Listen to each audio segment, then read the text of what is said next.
আচ্ছা দেখ যে আমরা আগের ক্লাসে হাইব্রিডাইজেশন পড়াচ্ছিলাম, অনেক কিছু বেন্টস রুল, ড্রাগোস রুল ইত্যাদি আমি পড়িয়েছি। তো আমাদের এখানে অনেক কোশ্চেন আনসার করার ব্যাপার রয়েছে, তো সেগুলো ডেফিনেটলি করব। কিছু কোশ্চেন পড়ার মাঝে মাঝে দিচ্ছিও, তোরা চেষ্টা করবি।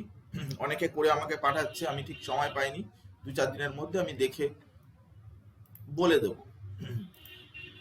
আমি একটু সময় হচ্ছে না বলে আমি ঠিক দেখে উঠতে পারিনি, আমি দেখে যারা যারা পাঠিয়েছে আমি করে স্যার, দেবো। বলছি, জেই মেন্স এর মানে মাধ্যমিক উচ্চ মাধ্যমিকের তো ডেট দিয়ে দিল, নিটটা কবে হতে পারে আপনার কি মনে হয়? হ্যাঁ, নিটটাও পিছিয়ে যাবে, নিটটাও পিছিয়ে যাবে। এখন কবে হতে পারে তো কিছু বোঝা যাচ্ছে না। স্যার, তো জুন, আজকে যেমন দেখলাম যে মাধ্যমিক আর জুন এইচএস মাস জুন চলে মাসে যাচ্ছে। হবে। জুন হ্যাঁ। মাসে যাবে, এটা আজকে দিয়েছে। কিন্তু নিটের ব্যাপারে তো এখনো দেখ, ডিসেম্বর মাসে তো নিটের ইয়েটা বেরোয় না, সেটাও তো কিছু হ্যাঁ স্যার, বেরোয় না। অ্যাপ্লিকেশন মানে ফর্মটা বেরিয়ে যায় আর ওদের ওই ইনফরমেশন ব্রোশিওরটাও রিলিজ হয়। হ্যাঁ, কিন্তু বেরোয়নি এবারে এখনো পর্যন্ত। ওটার জন্যই বোধহয় এখনো বেরোয়নি, একটু ওয়েট করতে হবে, আরো কয়েকটা দিন ওয়েট। তবে পিছিয়ে যাবে এটা ঘটনা, কিন্তু কতটা কি পিছবে সেটা ঠিক বলা যাচ্ছে না এখনো পর্যন্ত। আর কি ব্যাপারটা ওরকম পর্যায়ে রয়েছে, তোর কাছে যেরকম খবর আমার কাছেও সেই একই রকমের খবর। এনিওয়ে, তো আমরা স্টার্ট করছি আজকের ক্লাস। তো প্রথম কথা হচ্ছে যে আমরা যে হাইব্রিডাইজেশন পড়িয়েছিলাম, sp3 ডি হাইব্রিডাইজেশন পর্যন্ত পড়িয়েছিলাম, তারপরে কিছু হাইব্রিডাইজেশন পড়ার ব্যাপার রয়েছে, সেটা তো আমরা পড়বই। আর সব থেকে ইম্পর্টেন্ট ব্যাপার হচ্ছে যে হাইব্রিডাইজেশনটা খুব অল্প একটু বাকি রয়েছে। আর তার সাথে সাথে কিন্তু ভিএসিপিআর থিওরি, সেটা, আর মোস্ট ইম্পর্টেন্ট যেটা সেটা হচ্ছে মলিকিউলার অরবিটাল থিওরি, এবং সেই রিলেটেড। এবং এই থিওরিটাকে আমি একটু অন্যভাবে দেখবো আর কি, মানে অন্যভাবে পড়াবো। তার কারণটা হচ্ছে যে এখানে মলিকুলার অরবিটাল থিওরি থেকে প্রত্যেক বছরই কোশ্চেন দিচ্ছে, হাইব্রিডাইজেশন, ভিএসিপি আর এইসব জায়গা থেকেও কোশ্চেন দিচ্ছে। তো মলিকুলার অরবিটাল থিওরি থেকে মাস্ট কোশ্চেন। তো সেই কোশ্চেন খুব তাড়াতাড়ি কি করে তুই সলভ করতে পারিস, ইজি কোনো ট্রিক্স যদি থাকে তাহলে সেটা সবসময় সবাই ইউজ করে। কিন্তু অনেক ট্রিক্সই কিন্তু অনেক জায়গায় ফেলিওর হয় আর কি। সবাই অনেক জায়গাতেই পাওয়া যায় সেই সব ট্রিক্স, কিন্তু অনেক জায়গাতেই ফেলিওর হয়, সেগুলো সবাই দেখে না, মানে সবাই ওই অনুযায়ী ভাবে না আর কি, যে কি কোথায় কোথায় ফেলিওর। তো সেটা আমি তোকে বলবো যে কোথায় কোথায় ফেলিওর হতে পারে না হতে পারে, সেগুলো আমি বলবো। কারণ অনেক কোশ্চেন অ্যান্সার করতে গিয়ে দেখা যাবে যে তুই যেমনটা যেমনটা ভাবছিস তেমনটা তেমনটা হয় না। আহ, তো যাকে আজকে প্রথমে ওরকম ধরনেরই একটা বিষয় নিয়ে আলোচনা করি, সেটা হচ্ছে যে আমরা হাইব্রিডাইজেশন পড়িয়েছি, কিন্তু হাইব্রিডাইজেশন বের করারও শর্ট ট্রিক্স রয়েছে। কিন্তু আমি তোকে যে ট্রিক্স বলবো সেটা একটু অন্যরকম, মানে সেটা জেনারেলি আর কি এইভাবে বলা হয় না। তো সেটা একটু আমি আগে বলে দিই যে কি রকম ধরনের ট্রিক্স আমরা ইউজ করতে চলেছি। যে determination determination determination of hybridization, সেটা আমরা আজকে প্রথমেই বলি, তারপরে বাকি কথা বলছি। Determination of hybridization, hybridization in very short method. তো আমি এখানে যেটা ভাবছি, যে যেটা আমি বলতে চাইছি সেটা হচ্ছে যে হাইব্রিডাইজেশন টা সবসময় অনেকেই হয়তো বের করার জন্য অনেক ফর্মুলা আছে, কিন্তু কিছু কিছু ফর্মুলা গুলো কিছু কিছু জায়গায় অ্যাপ্লিকেবল হয় না। তো আমি তোকে কিছু একটা ফর্মুলার কথা বলছি, এবং সেই ফর্মুলাটা কোথায় অ্যাপ্লিকেবল হবে কোথায় হবে না সে কথাও আমি তোকে বলবো। টোটাল বিষয়টা আগে তুই শোন, এবং এই অংশটা তুই লিখবি, কারণ এটা আমি এক্সট্রা বোর্ডে লিখছি আর কি। এটা কিন্তু পাওয়ার পয়েন্টের মধ্যে আমি লিখছি না, সেই জন্য এটা কিন্তু যাবে না পিডিএফ এর মধ্যে, এটা যাবে না, ইনক্লুড হবে না।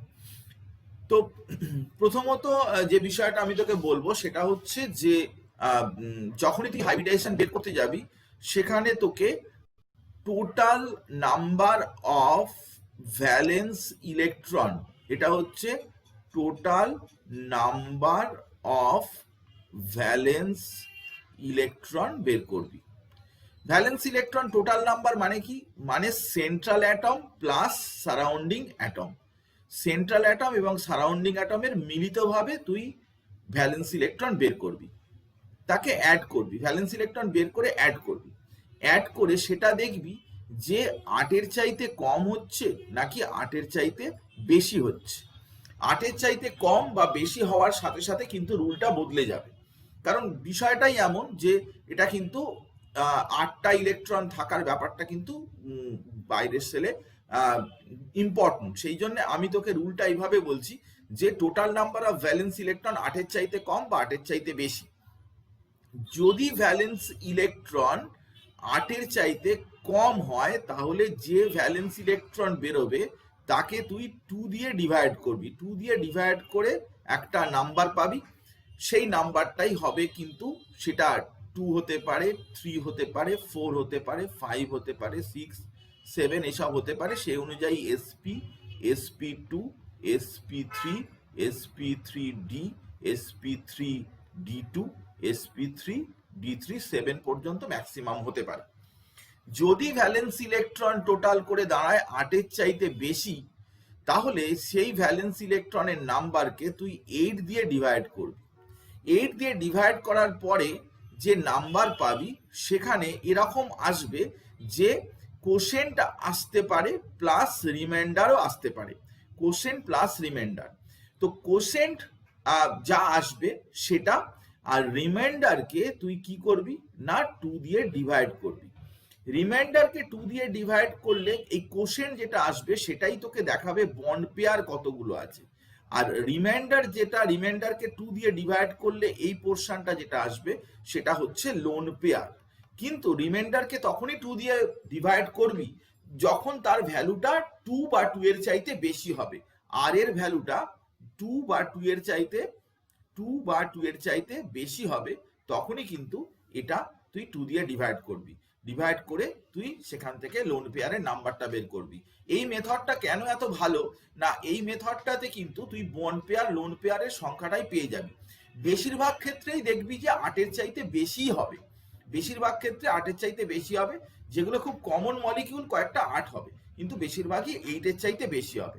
আমি তোকে এক্সাম্পল দিয়ে দেখাচ্ছি। আবার একবার তোকে বলছি, ভ্যালেন্স ইলেকট্রন বের করতে হবে, সেটা 8-এর চাইতে কম হলে বা 8-এর চাইতে বেশি হতে পারে। তো 8-এর চাইতে যদি কম হয় তাহলে 2 দিয়ে ডিভাইড করে একটা নাম্বার বেরোবে, আর 8-এর চাইতে যদি বেশি হয় তাহলে 8 দিয়ে ডিভাইড করে একটা নাম্বার বেরোবে। যে নাম্বারটাকে আবার সেখানে কোশেন্ট থাকতে পারে এবং রিমাইন্ডার থাকতে পারে। রিমাইন্ডারকে 2 দিয়ে ডিভাইড করবি তাহলে লোন পেয়ার বেরোবে, এবং লোন পেয়ারটা বেরোবার পরে বন্ড পেয়ার আর লোন পেয়ার অ্যাড করে যে নাম্বারটা আসবে সেটাই হচ্ছে তোর এই হাইব্রিডাইজেশন বোঝাবে। আমি তোকে এক্সাম্পল দিই তাহলে ব্যাপারটা জলের মতো পরিষ্কার হয়ে যাবে, একদম ইজি ব্যাপার, আমি তোকে বুঝিয়ে বলছি। ধর কথার কথা যে তুই সালফেট SO4 2- এটার হাইব্রিডাইজেশন বের করতে চাস। হাইব্রিডাইজেশন সবসময় সেন্ট্রাল অ্যাটমেরই বোঝায়, সারাউন্ডিং অ্যাটমের বোঝায় না। তাহলে তুই টোটাল সালফারের কটা ইলেকট্রন না সালফারের বাইরে ছিল 6টা ইলেকট্রন, অক্সিজেনের কটা ইলেকট্রন না অক্সিজেনের ইলেকট্রন হচ্ছে 4টে, অক্সিজেনের 6টা করে ইলেকট্রন, প্লাস এই 2- মানে আরো 2টো ইলেকট্রন, মানে টোটাল মিলিয়ে কত হয়ে গেল না 4 24, 6 30, 32। এবারে 32কে যদি তুই 8 দিয়ে ডিভাইড করিস তাহলে এখানে চলে আসছে 4। তাহলে এখানে কিন্তু 4 বন্ড পেয়ার। তাহলে লোন পেয়ার কত না, রিমাইন্ডার কিছু নেই যেহেতু লোন পেয়ারটা 0, তার মানে 4টে বন্ড পেয়ার, কোনো লোন পেয়ার নেই। তাহলে এখানে 2 হলে sp হবে, 3 হলে sp2 হবে, 4 হলে sp3 হবে। তো বন্ড পেয়ার আর লোন পেয়ার মিলিয়ে এই নাম্বারটা কিন্তু 4, যেটা কিনা sp3 এর সাথে মিলছে। তো অবভিয়াসলি এটা SO4 2-, এটা কিন্তু কি হবে না sp3 হাইব্রিডাইজেশন চলে আসবে। আবার তোকে আমি দেখাচ্ছি, যদি কোনো অসুবিধা থাকে তাহলে আমাকে নিশ্চয়ই বলবি। আবার তোকে আমি দেখাচ্ছি, যেরকম ধর একটু টিপিক্যাল দেখাই, I3- এর হাইব্রিডাইজেশন বের করতে হবে। তাহলে I3- এরকম যে আয়োডিন, আয়োডিন তার 3টে, এটা 7টা করে আয়োডিনের ইলেকট্রন থাকে, 7 ইলেকট্রন, আর একটা মাইনাস মানে আরো একটা প্লাস করে দিলাম, মানে 22 ডিভাইডেড বাই 8। তাহলে 22কে 8 দিয়ে ডিভাইড করলে 2 যা 16, আর 6, তার মানে এটা কিন্তু এই যে 6 এলো এটা কিন্তু বন্ড পেয়ার হয়ে গেল, কিন্তু 6 যেহেতু 2 এর চাইতে বেশি তাই একে কি করতে হবে না আবার তোকে 2 দিয়ে ডিভাইড করতে হবে, তাহলে এখানে 3 এলো, তাহলে এটা হবে লোন পেয়ার। তো বন্ড পেয়ার আর লোন পেয়ার দুটো মিলিয়ে দাঁড়ালো 5। তো sp3d এটা হচ্ছে 5 নাম্বারের সাথে, তো এখানে sp3d হলো, এবং এও বুঝতে পারলি যে এর মধ্যে দুটো বন্ড পেয়ার আছে এবং 3টে লোন পেয়ার আছে। এই ব্যাপারটা আমি তোকে বললাম। আরো আমি তোকে দিতে পারি, বলতে পারি, তুই দেখ, ধর XCF2 জেনন ডাইফ্লুরাইড, তাহলে জেননের বাইরের সেলে কটা ইলেকট্রন আছে? 8টা ইলেকট্রন আছে, প্লাস 2, আর ফ্লুরিনের কটা? 7টা করে ইলেকট্রন আছে, তাহলে 7 টু যা 14 ইন্টু 8 মানে 20, 14 প্লাস 8 মানে 22, 22কে যদি তুই 8 দিয়ে ডিভাইড করিস তাহলে 22 সেই একই রকমের, তাহলে এখানে কিন্তু 2 গিয়ে 16 হলো, তাহলে 6 এটাকে আবার 2 দিয়ে ডিভাইড করবি, তাহলে 3, 6, 2 বন্ড পেয়ার, 3 লোন পেয়ার, এটা মিলিয়ে 5 মানে sp3d হাইব্রিডাইজেশন হচ্ছে। আমাকে এবার বল যে কোনো অসুবিধা আছে কিনা, বা তোর কাছে কোনো মলিকিউল আছে কিনা যেটা তুই আমাকে দিতে পারিস, যেটা দিয়ে আমি করব, এমন যদি কোনো মলিকিউল থাকে।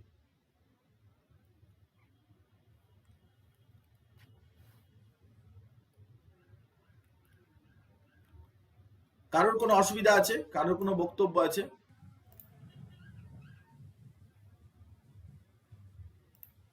ইজ ইট ক্লিয়ার সকলের কাছে? এটা কি লিখেছিস? হ্যাঁ স্যার। স্যার লিখছি।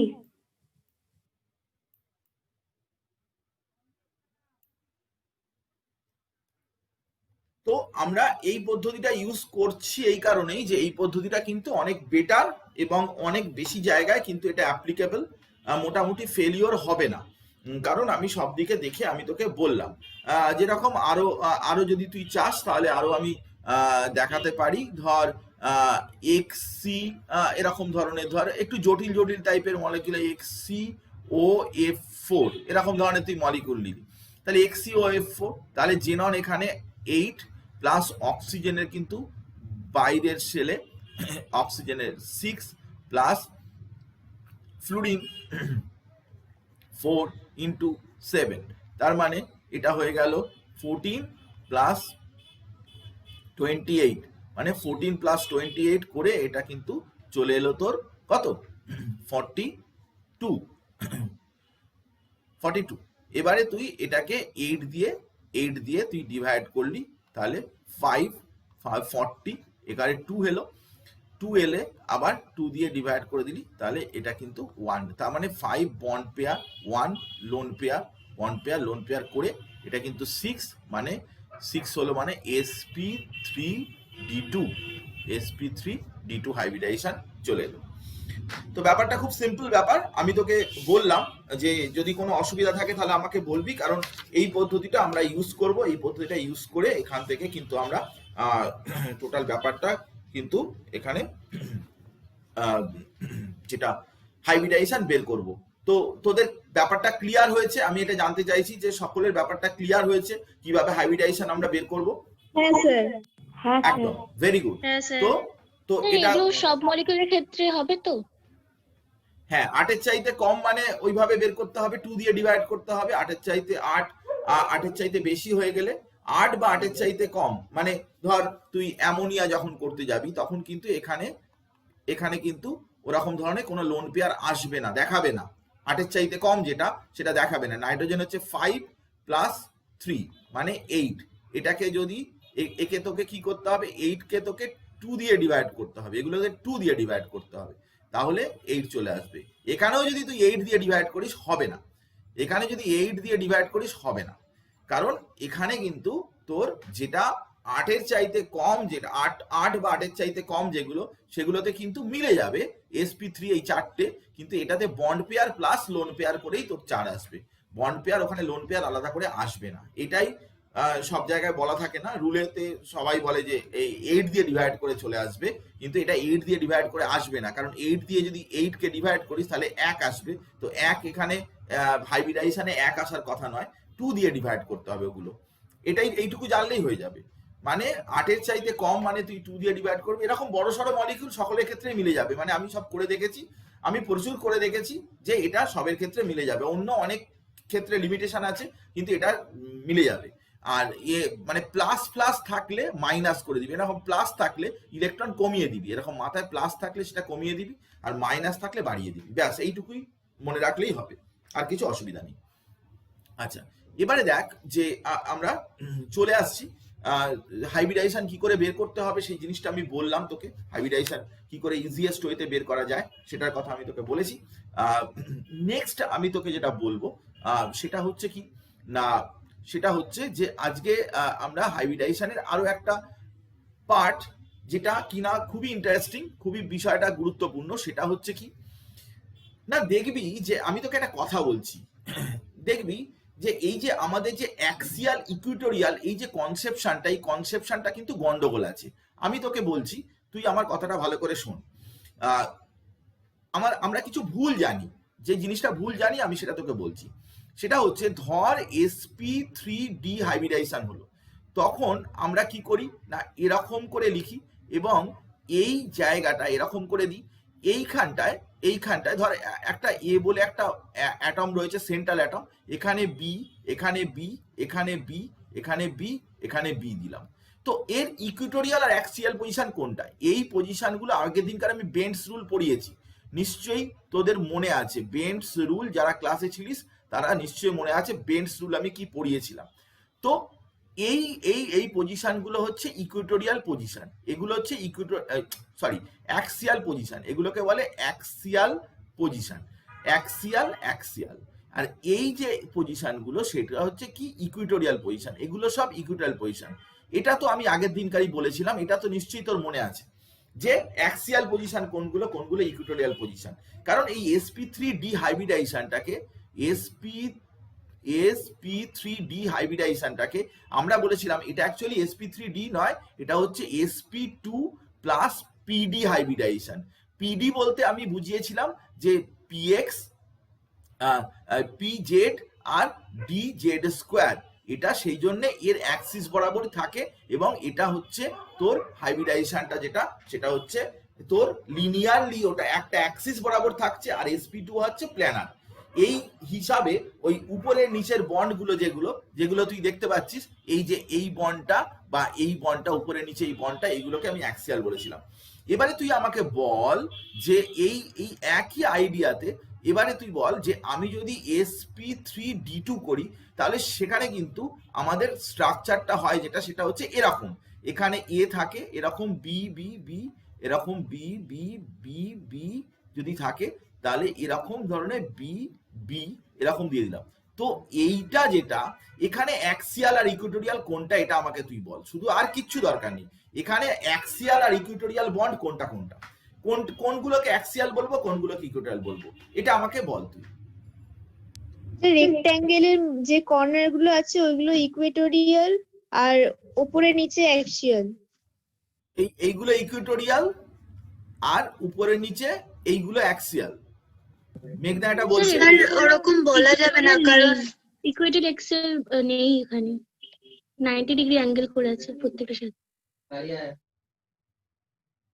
90 ডিগ্রি অ্যাঙ্গেল করে থাকলে সেটা আর ইকুইটোরিয়াল অ্যাক্সিয়াল হয় না নাকি, এরকম বলতে চাইছিস? স্যার ইকুয়েটোরিয়ালও হতে পারে অ্যাক্সিয়ালও হতে পারে, সব কটাই। মানে ইকুইটোরিয়াল অ্যাক্সিয়াল বলে আলাদা করে কিছু নেই, এটাই বলছিস তাই তো? হ্যাঁ। আচ্ছা, আমি এবারে বলছি আমার কথাটা শোন তুই। এই যে তোকে আমি বলছি যে sp3d হাইব্রিডাইজেশন, একে অ্যাক্সিয়াল আর ইকুইটোরিয়াল কেন বলেছিলাম কথাটা ভালো করে বোঝার চেষ্টা কর। আমি বলেছিলাম যে s অরবিটাল আর এর সাথে px আর py এইটুকু একটা জুড়ছে, আর একটা pz আর ডি জেড স্কোয়ার এই অরবিটাল জুড়েছে। এইটা করে এইটা হয়েছে sp2 মানে প্ল্যানার, এটা হয়েছে প্ল্যানার মানে এই অংশটা, আর এটা হয়ে গেছে জেড অ্যাক্সিস বরাবর, এই অ্যাক্সিসটা হচ্ছে জেড, আর এটা হচ্ছে কি, এই প্লেনটা হচ্ছে কি না X Y plane, X Y প্লেনের পারপেন্ডিকুলার জেড অ্যাক্সিস, সেই জন্য এটাও পিজেড এটাও ডিজেড স্কোয়ার, দুটোই কিন্তু একটা অ্যাক্সিস বরাবর এই অরবিটাল গুলো রয়েছে, সেই জন্য এইগুলোকে বলা হয়েছিল অ্যাক্সিয়াল আর এগুলোকে বলা হয়েছিল ইকুয়েটোরিয়াল। যেটা অ্যাক্সিয়াল বরাবর থাকে, ইকুয়েটোরিয়াল কথাটার মানে কি, কথাটা বোঝার চেষ্টা কর, ইকুয়েটোরিয়াল কথাটার মানে কি না ইকুয়েটার বরাবর যেটা থাকে, ধর তুই একটা যদি একটা স্পেরিক্যাল, যদি একটা এরকম স্পিয়ার, এই আর্থটা যদি একটা স্পিয়ার হয়, তাহলে আর্থটা এই বরাবর যেগুলো থাকে এই রকম বরাবর, এটাকেই বলে ইকুয়েটোরিয়াল। ইকুয়েটার বরাবর যেটা থাকে, আমরা তো জিওগ্রাফিতে ইকুয়েটার ল্যাটিটিউড লংজিটিউড পড়েছি, তো ইকুয়েটোরিয়াল কথাটার মানে হচ্ছে সেটা, বেসিক জায়গাটা গন্ডগোল করলে হবে না। ইকুয়েটোরিয়াল মানে হচ্ছে ইকুয়েটোরিয়াল পজিশন বরাবর যেগুলো থাকে সেগুলোই হচ্ছে কি ইকুয়েটোরিয়াল। এইবারে বিষয়টা যেটা সেটা হচ্ছে যে এইখানে এই অ্যাক্সিস যদি এইটা হয়, এই বরাবর যদি আমি মলিকুলার অ্যাক্সিস ধরি, তার ইকুয়েটার বরাবর কিন্তু এই তিনটে মলিকিউল, তিনটে অ্যাটম বি বি বি থাকছে, তার পারপেন্ডিকুলারলি এইখানে বি বি থাকছে জেড অ্যাক্সিস বরাবর, সেই জন্য ওকে আমরা কি ধরেছিলাম, ওটাকে ধরেছিলাম যে অ্যাক্সিয়াল, মানে উপরে নিচে অ্যাক্সিয়াল, বাকি তিনটেকে ইকুয়েটোরিয়াল এইভাবে ধরা হয়েছিল। এখানে কোনো অ্যাঙ্গেলের কোনো বিষয় নয়, কিন্তু মাইন্ড দ্যাট এখানে কিন্তু অ্যাঙ্গেল সম্পর্কিত কোনো কথা আমি বলছি না, অ্যাঙ্গেল 90 ডিগ্রি হবে কি 180 ডিগ্রি হবে তার উপরে কিন্তু অ্যাক্সিয়াল ইকুয়েটোরিয়াল বিষয়টা ডিপেন্ড নয়। অ্যাক্সিয়াল ইকুয়েটোরিয়াল বিষয়টা ডিপেন্ডেন্ট হচ্ছে যে অ্যাক্সিস বরাবর আছে নাকি প্লেনে আছে, সেটাই হচ্ছে, যেগুলো সব একই প্লেনে থাকে সেগুলোই একটা আলাদা, আর যেগুলো কিনা পারপেন্ডিকুলারলি থাকে সেটা একটা আলাদা প্লেনে থাকে, পারপেন্ডিকুলারটা একটা ডিফারেন্ট প্লেনে এবং আর একটা যে অ্যাটম গুলো থাকে সেটা আর একটা আলাদা প্লেনে। তো আমি যখন তোকে আমি sp3d2 হাইব্রিডাইজেশনের কথা বলবো, sp3d2 হাইব্রিডাইজেশন, এই হাইব্রিডাইজেশনটা অ্যাকচুয়ালি কি না, এটা আসলে এটা sp হাইব্রিডাইজেশন এবং কি না p2d2 হাইব্রিডাইজেশন, এটা হাইব্রিডাইজেশনটা হচ্ছে sp এর সাথে কি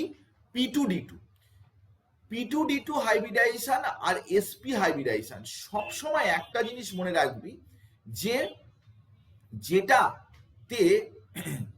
যেটা একটা পার্টিকুলার p2d2 হাইব্রিডাইজেশন মানে কি, p2d2 হাইব্রিডাইজেশন মানে হচ্ছে যেখানে সবসময়তেই যেটাতে পি ক্যারেক্টার হাই, সেইগুলোই হয় কি না, পি ক্যারেক্টার যেগুলো হাই হয় সেগুলোই হয় কি না, আচ্ছা আমি যেটা আগেরটা যেটা বলেছি sp3d, তাহলে এইখানে এই অরবিটাল গুলো উপরে নিচে অরবিটাল গুলো কি পিডি, আর এই নিচের যে ট্রায়াঙ্গেল টাইপের ছিল এইগুলো কি না sp2, এরকম ভাবে ছিল। তো এখানে যখন তুই করতে যাবি তখন কি এই দুটো অরবিটাল হচ্ছে কি না, একটা হচ্ছে এস আর একটা হচ্ছে পি, এইটা আর পিডি হচ্ছে, পিডি গুলো কিরকম না, পিডি গুলো হচ্ছে তোর p2d2 হচ্ছে কিরকম না, একটা হচ্ছে তোর পি, ছবিটা দেখাই তাহলে তুই বুঝতে পারবি, এখানে দেখ যে এই ছবিটা দেখ, এই ছবিটা দেখলে তুই বুঝতে পারবি যে এটা হচ্ছে এস অরবিটাল আর এই হচ্ছে তিনটে পি অরবিটাল, কিন্তু তিনটে পি অরবিটালের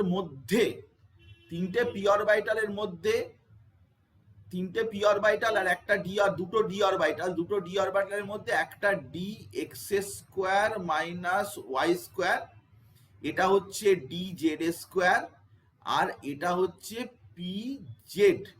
তার মানে এখানে কিন্তু আর একটা হচ্ছে পি,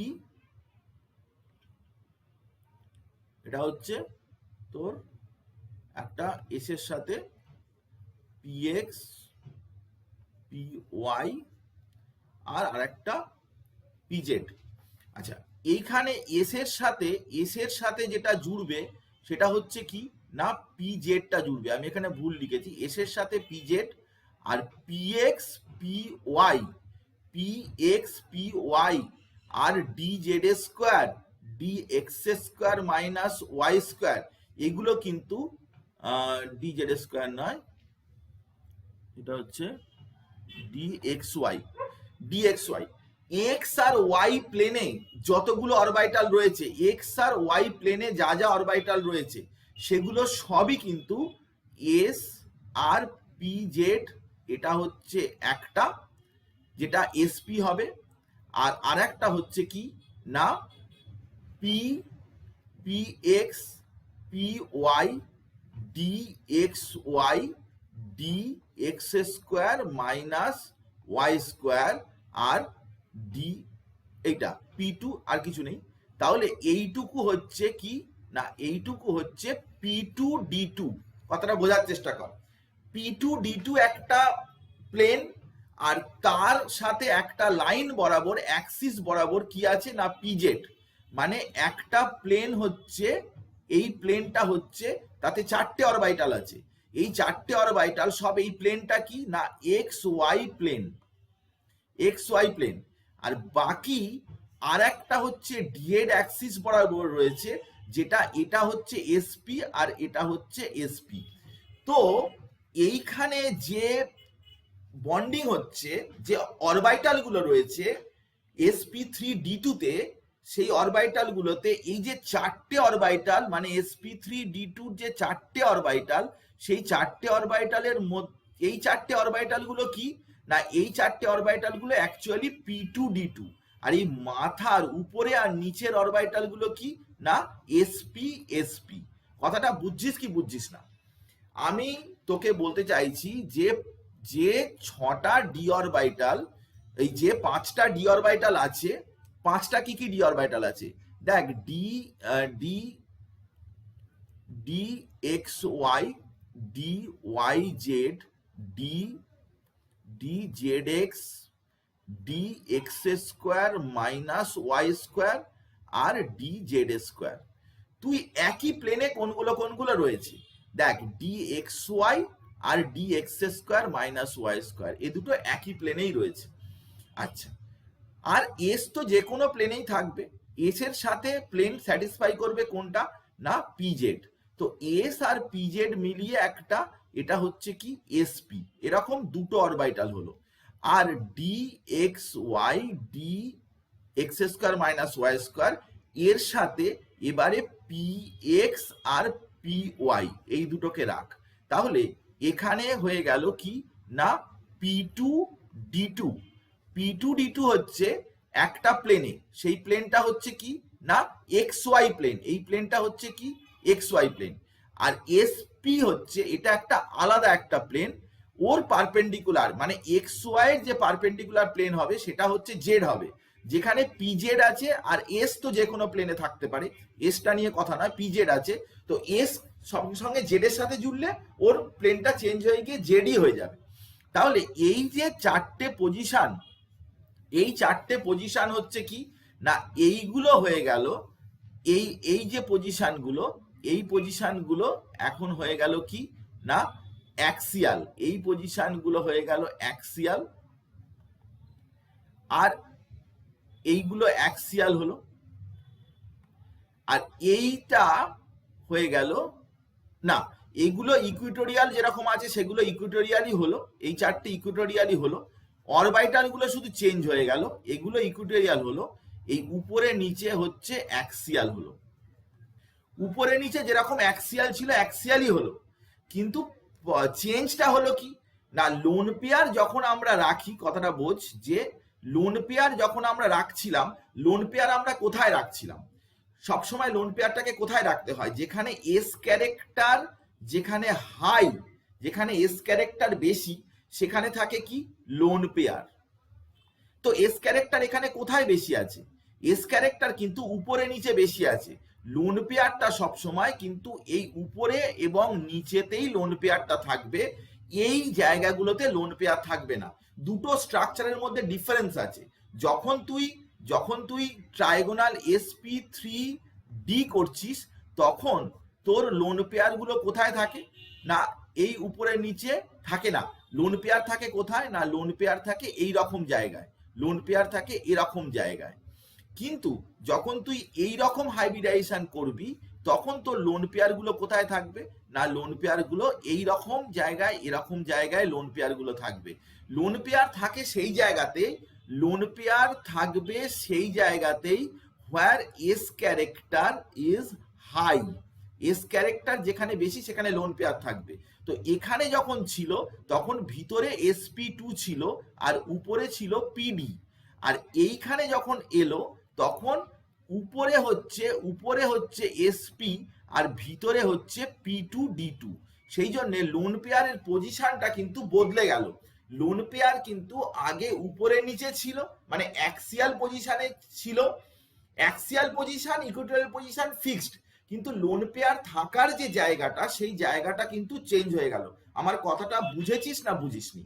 এখানে অনেক বইতে লেখা আছে যে লোন পেয়ার তুমি উপরে নিচে দিতে পারো, ডান দিক বাঁ দিক দিতে পারো, যেখানে খুশি দিতে পারো, সব জায়গায় 90 ডিগ্রি, কোনো চেঞ্জ নেই, কিন্তু বাজে কথা, সেটা ঠিক নয়।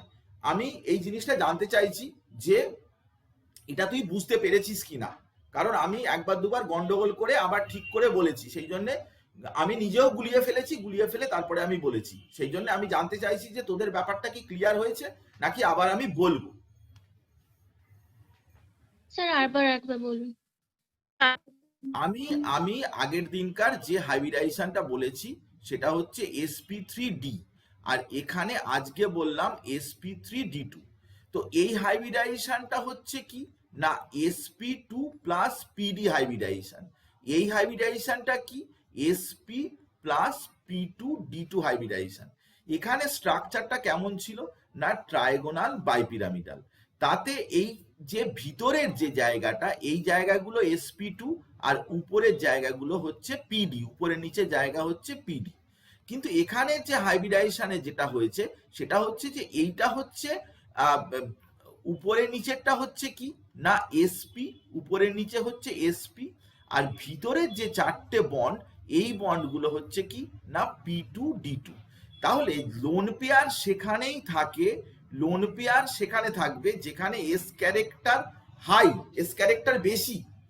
তো এখানে এস ক্যারেক্টার ইকুইটোরিয়াল বরাবর এস ক্যারেক্টার বেশি, এই বন্ডটা বাঁ দিকেরটা। এস ক্যারেক্টার কোথায় বেশি না ইকুইটোরিয়াল বরাবর, কারণ sp2 ইকুইটোরিয়াল বরাবর এস ক্যারেক্টার বেশি। তাহলে লোন পেয়ার সবসময় এই রকম জায়গাতেই লোন পেয়ার থাকার চেষ্টা করবে। কিন্তু এইখানে স্ট্রাকচারে কিন্তু এই ইকুইটোরিয়াল বরাবর লোন পেয়ারটা থাকার চেষ্টা করবে না, কারণ এস ক্যারেক্টার হাই এখন উপরে নিচে হয়ে গেছে। তো লোন পেয়ার যখনই থাকবে তখন এই উপরে নিচে আমরা লোন পেয়ার গুলো দেব, এই ইকুইটোরিয়াল পজিশন গুলোতে লোন পেয়ার দেব না। বইতে লেখা থাকে যে লোন পেয়ার অলওয়েজ টেক্স দা ইকুইটোরিয়াল পজিশন, লোন পেয়ারে সবসময় ইকুইটোরিয়াল পজিশনে থাকবে। কিন্তু ইকুইটোরিয়াল পজিশন থাকবে তখন যখন sp3d হাইব্রিডাইজেশন হবে, যার ইকুইটোরিয়াল পজিশন অ্যাক্সিয়াল পজিশন বলে কোনো বাধ্যবাধকতা নেই। বাধ্যবাধকতা হচ্ছে যে এস ক্যারেক্টার কোথায় বেশি আছে। ইকুয়েটর মানে মাঝখানের অংশটা, ইকুয়েটর মানে একটা আর্থের ইকুয়েটরিয়াল বলতে যেটা মাঝখানের অংশ বোঝায় সেটাই হচ্ছে ইকুয়েটর। তো ইকুয়েটরিয়াল পজিশনটা মাঝখানের পজিশনটা, সেখানে মাঝখানের পজিশনটাতে লোন পেয়ার থাকবে নাকি উপরে নিচে অ্যাক্সিয়াল পজিশনে লোন পেয়ার থাকবে, সেটা কিন্তু হাইব্রিডাইজেশনের উপরে ডিপেন্ড করছে। যদি sp3d হয় তাহলে কিন্তু ইকুইটোরিয়াল পজিশনে লোন পেয়ার থাকবে, কিন্তু যদি sp3d2 হয় তাহলে উপরে নিচে বেন্টস রুল যে বলা আছে, বেন্টস রুল আগের দিনকার বলেছিলাম সেই রুল অনুযায়ী। এবারে বল যে বুঝেছিস কি বুঝিসনি? হ্যাঁ স্যার বুঝতে পেরেছি। একটা সিম্পল কথা আমি তোকে বলছি জিস্টে, সেটা হচ্ছে যদি sp3d হাইব্রিডাইজেশন হয়, মানে বাঁ দিকে যেটা লেখা রয়েছে sp3d হাইব্রিডাইজেশন, এই হাইব্রিডাইজেশনে এই নিচের গুলো, এই যে নিচের বন্ড গুলো যেগুলো, সেগুলো হচ্ছে sp2 মানে কি এস ক্যারেক্টার হাই, মানে লোন পেয়ার এখানে থাকবে। উপরে নিচে pd তে ইলেকট্রোনেগেটিভ অ্যাটম থাকবে, ফ্লুরিন বা ক্লোরিন, এইসব ইলেকট্রোনেগেটিভ অ্যাটম থাকবে। এবারে তুই যখন এখানে, আমি তোকে একটা এক্সাম্পল দেখাই, ধর আরো ভালো করে আমি তোকে বলছি, একটা এক্সাম্পল দেখাচ্ছি, তুই তাহলে বুঝতে পারবি বিষয়টা। যে ধর তোর কাছে এই কম্পাউন্ডটা আছে PCl3F2 আর F2Cl4, এরকম ধরনের কম্পাউন্ডটা আছে। তো তুই এর স্ট্রাকচার, এটা হচ্ছে কি না sp3d হাইব্রিডাইজেশন, এটা কি sp3d2 হাইব্রিডাইজেশন, কথাটা বোঝার চেষ্টা কর। এবারে এর স্ট্রাকচার কেমন হবে, এর স্ট্রাকচারটা এরকম উপরে নিচে এরকম যাবে। এবারে মাঝখানে তুই ফসফরাস বসালি। এবারে তুই কি ইলেকট্রোনেগেটিভ অ্যাটম যেখানে এস ক্যারেক্টার বেশি সেখানে দিবি, ইলেকট্রোনেগেটিভ অ্যাটম যেখানে এস ক্যারেক্টার বেশি সেখানে দিবি। তো এস ক্যারেক্টার বেশি কোথায় আমাকে বল, কোথায় বেশি, উপরে নিচে না ডান দিক বাঁ দিক? এরকম এইখানে এস ক্যারেক্টার। ফ্লুরিন তুই কোথায় দিবি, উপরে নিচে দিবি নাকি এই ভিতরে ভিতরে দিবি? এই স্ট্রাকচারটা নিচে, হ্যাঁ উপরে নিচে, নিচে উপরে নিচে দিবি, কারণ যেখানে যেখানে এস ক্যারেক্টার কম, লোন পেয়ার থাকলে যেখানে এস ক্যারেক্টার বেশি সেখানে দিতে হয়, লোন পেয়ার থাকলে যেখানে এস ক্যারেক্টার বেশি সেখানে। আর ইলেকট্রোনেগেটিভ অ্যাটম হচ্ছে এস ক্যারেক্টার যেখানে কম সেখানে দিতে হয়, বেন্টস রুলে বলা আছে। তাহলে ক্লোরিন গুলো তুই এখানে দিয়ে দিলি, ঝামেলা মিটে গেল।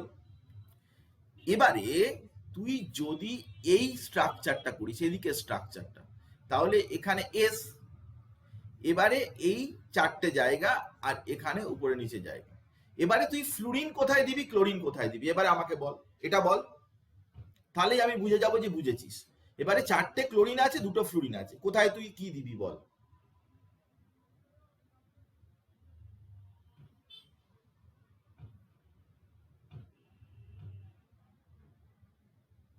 এইখানে এইখানে কি দিবি, এই জায়গাটায়, এই জায়গাটায় কি দিবি বল?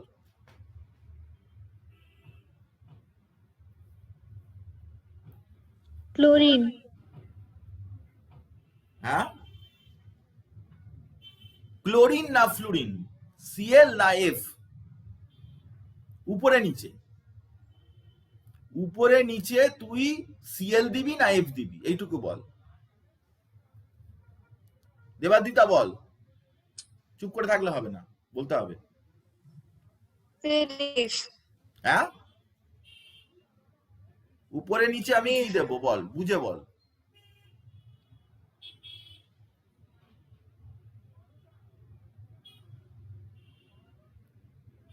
বলবি না?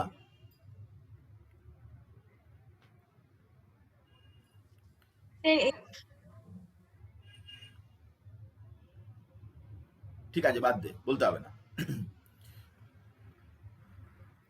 তুই বল যে ফ্লুরিন বেশি ইলেকট্রোনেগেটিভ নাকি ক্লোরিন বেশি ইলেকট্রোনেগেটিভ? ফ্লুরিন।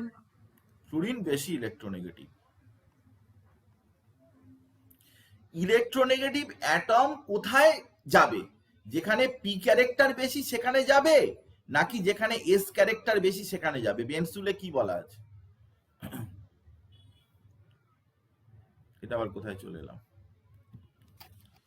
ইলেকট্রোনেগেটিভ অ্যাটম কোথায় যাবে, যেখানে এস ক্যারেক্টার বেশি সেখানে যাবে নাকি যেখানে পি ক্যারেক্টার বেশি সেখানে যাবে, সেটা বল। যেখানে এস ক্যারেক্টার বেশি সেখানে যাবে। ইলেকট্রোনেগেটিভ অ্যাটম যেখানে এস ক্যারেক্টার বেশি সেখানে যায়, পি ক্যারেক্টার বেশি যেখানে, সরি পি ক্যারেক্টার যেখানে বেশি, যেখানে পি ক্যারেক্টার বেশি। এই দেখ ইলেকট্রোনেগেটিভ অ্যাটম কোথায় গেছে, এইগুলো ছিল পিডি আর এগুলো ছিল sp2। তাহলে ফ্লুরিনকে তুই কোথায় পাঠিয়েছিস, যেখানে পি ক্যারেক্টার বেশি সেখানে পাঠিয়েছিস না? এস ক্যারেক্টার তো এখানে বেশি ছিল, এখানে দিয়েছিস, ভিতরে দিয়েছিস ফ্লুরিনকে, হ্যাঁ কি না? দিসনি তো? তাহলে ফ্লুরিনকে পাঠাতে হবে কোথায়, যেখানে পি ক্যারেক্টার বেশি। এবারে এই উপরের বন্ডটা কি, এটাতে কি, এটা কি ক্যারেক্টার, এটা এসপি, এটা কি এসপি, এইগুলো কি, এগুলো P2D2, তাহলে কোথায় ফ্লুরিনকে রাখবি আমাকে বল, ক্লোরিনকে কোথায় রাখবি, ফ্লুরিনকে কোথায় রাখবি, চুপ করে থাকিস না। ক্লোরিনকে ফ্লোরিনকে উপরের দিকে সাইডে রাখবো। না, ফ্লোরিনকে চারিদিকে রাখবো আর ক্লোরিনকে উপর দিকে রাখবো। ফ্লুরিন দুটোকে আগে এখানে রেখে দেব, তারপরে তারপর বাকি ক্লোরিন। জায়গা আমি ক্লোরিনকে রাখবো। সিম্পল ব্যাপার, ইজিয়েস্ট ব্যাপার, বোঝাটা এমন কিছু কঠিন ব্যাপার নয়। আমি আগে উপরে নিচে পি ক্যারেক্টার বেশি ছিল, সেই জন্য আমি উপরে নিচে রেখেছিলাম ফ্লুরিনকে, কিন্তু এটাতে উপরে এস ক্যারেক্টার বেশি। অ্যাক্সিয়াল ইকুইটোরিয়াল বলে কোনো কথা নেই, কথাটা হচ্ছে যে বেন্টস রুলে কোথায় এস ক্যারেক্টার বেশি সেখানে আমি লোন পেয়ার রাখবো, আর কোথায় পি ক্যারেক্টার বেশি, যেখানে পি ক্যারেক্টার হাই সেখানে ইলেকট্রোনেগেটিভ অ্যাটম থাকবে, আর যেখানে এস ক্যারেক্টার হাই সেখানে লোন পেয়ার থাকবে। তো এই বন্ডে, এই স্ট্রাকচারে উপরে নিচে হচ্ছে পিডি আর ভিতরে হচ্ছে sp2। এখানে এস ক্যারেক্টার বেশি, এখানে পি ক্যারেক্টার বেশি, কিন্তু এই রকম বন্ডে উপরে নিচে এস ক্যারেক্টার বেশি, আর এই ভিতরে হচ্ছে p2d2। কথা বুঝেছিস না এখনো কোনো গোলমাল আছে আমাকে বল? দুটোতে পি ক্যারেক্টার আলাদা আলাদা জায়গায়, বুঝতে পেরেছিস? আচ্ছা হ্যাঁ দেখ স্যার।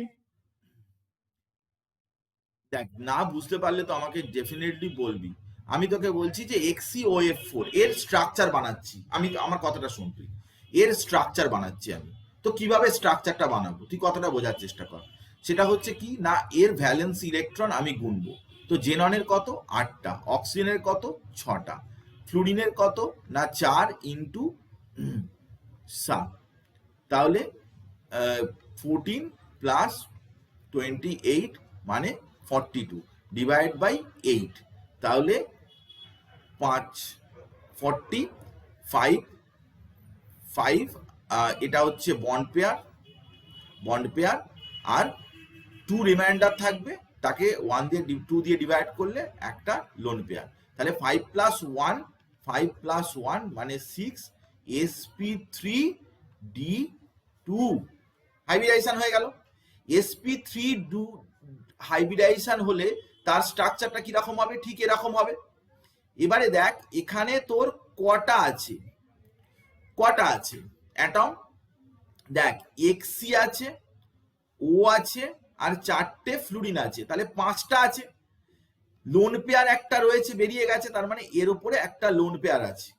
তুই আমাকে বল এখন, যে জেনন তো মাঝখানে দিয়ে দিলাম, এবারে আমাকে বল যে তুই লোন পেয়ার কোথায় দিবি, উপরে নিচে দিবি নাকি এই ডান দিক বাঁ দিকের এই জায়গাগুলো দিবি? কোন পজিশনে দিবি লোন পেয়ারটাকে? উপরে নিচে। উপরে নিচে দিবি তো? বুঝে বললি তো? হ্যাঁ উপরে স্যার। উপরে নিচে লোন পেয়ার সেখানেই থাকবে যেখানে এস ক্যারেক্টার বেশি, তাহলে এই উপরে লোন পেয়ার দিয়ে দিলি, ঠিক আছে? উপরে লোন পেয়ার দিলি। স্যার এস ক্যারেক্টার সবসময় উপরে নিচেই বেশি থাকবে? মারবো কানের গোড়ায় ধরে, এতক্ষণ ধরে বোঝানোর পরে এটা বলছিস এস ক্যারেক্টার উপরে নিচে বেশি থাকবে? কথা আমি বলেছি, একবারও বলেছি? তুই বল কেন এরকম বললি? আমি বলেছি কি এস ক্যারেক্টার উপরে নিচে সবসময় বেশি থাকবে? এটা একবারও বলেছি? আমি বলেছি যে sp3d হাইব্রিডাইজেশন, যেটা এখানে লিখেও দিয়েছি, দেখ এটা হচ্ছে উপরে নিচে পিডি ক্যারেক্টার, আর এটাতে উপরে নিচে sp ক্যারেক্টার। তাহলে আমি কি করে বললাম যে উপরে নিচে এস ক্যারেক্টার সবসময় বেশি থাকবে? এটা আমি বললাম কোথায়? আমি এই কথাই তো বারবার বলছি যে অ্যাক্সিয়াল ইকুইটোরিয়াল বলে কোনো কিছু ব্যাপার নেই।